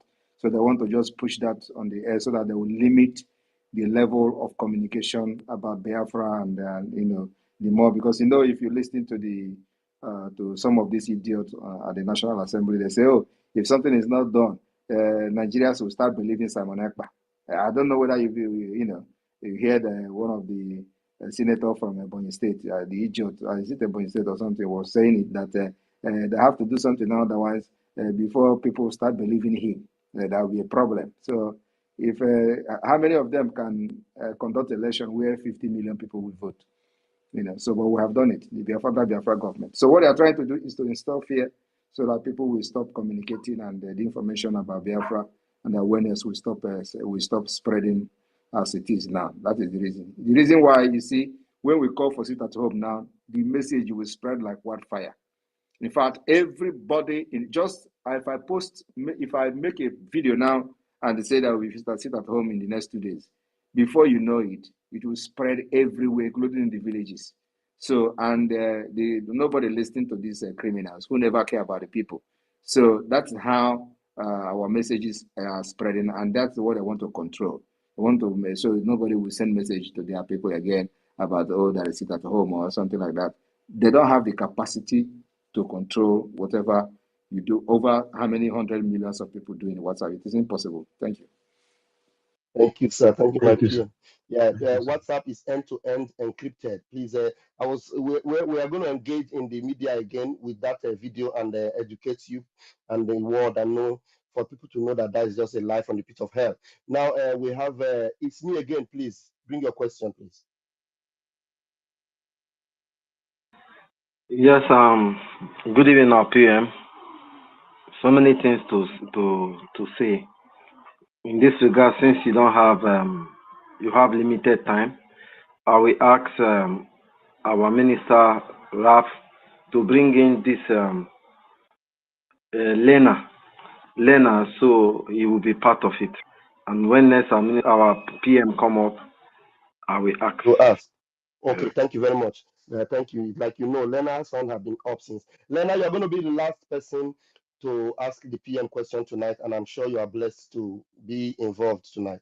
Lena, please unmute yourself. You're the last person to ask the question tonight. J. Lena, are you there?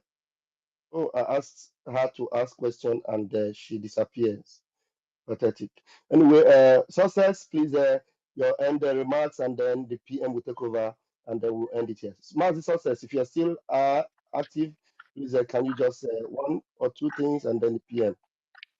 All right, all right. Good evening, Mazi. Bam, bam, bam. And I must say that this space briefing tonight has yielded a lot of results. And in a reminder, uh, we are law-abiding citizens, and whatsoever that concerns human rights as regard to any shape or form, we are ready to practice it in Biafra. So we back our PM and we back everything he is doing ahead of December 2nd and beyond. And I want fellow Biafrans to make sure they follow him, read all his articles, all his informations, and everything he posts, because that is the only place, that is the only page we get the authentic information. If not that page, every other page is just a secondary. So don't come in our next space and start maybe trying to take us back over what we have passed for years. Go back and start scrolling down, reading the Prime Minister's tweet. Whatever you see there is just simply but the truth. That's just it. So Prime Minister will not disappoint us, and hopefully by December 2nd, the curtain that has been used to demarcate or partition Biafra will collapse. Thank you all. God bless you, and God bless the United States of Biafra. My PM, sir. Thank you, sir. We appreciate you, and dear fans are happy. All right, thank you very much, all of you, for staying here up to this point. At least over 1,400 people or 500 are still here towards the end of this space. I will be coming again to brief Biafrans as we, more of the other development as we going closer to our convention in Finland. And for those who are doubting Thomas, please pay attention to the beginning of this convention and the kind of caliber of policy makers, think tanks from different parts of the world that will be in the convention. Those that will not make it will also be part of us, either visually or in other way, like videos and all that. So everybody knows that Biafra is the only solution now, and there is a clear pathway to freedom, which will restore peace and stability in Sahel and beyond. Thank you very much for being part of this. Always come here to ask questions. If you have those people that are always having coconut head, tell them to come to space. We'll give them opportunity to ask questions so that their concern will be addressed, and then those who do not know what is going on can also be educated about the freedom for Biafra. Everybody who is a Biafran is a Biafra. We're not going to kick anybody out of Biafra land, but then for those who have what it takes to support the struggle or the freedom or the liberation and they refuse to do that, we have a way to get them paid for it. Thank you very much. May God bless all of you. From here, from me, is good evening.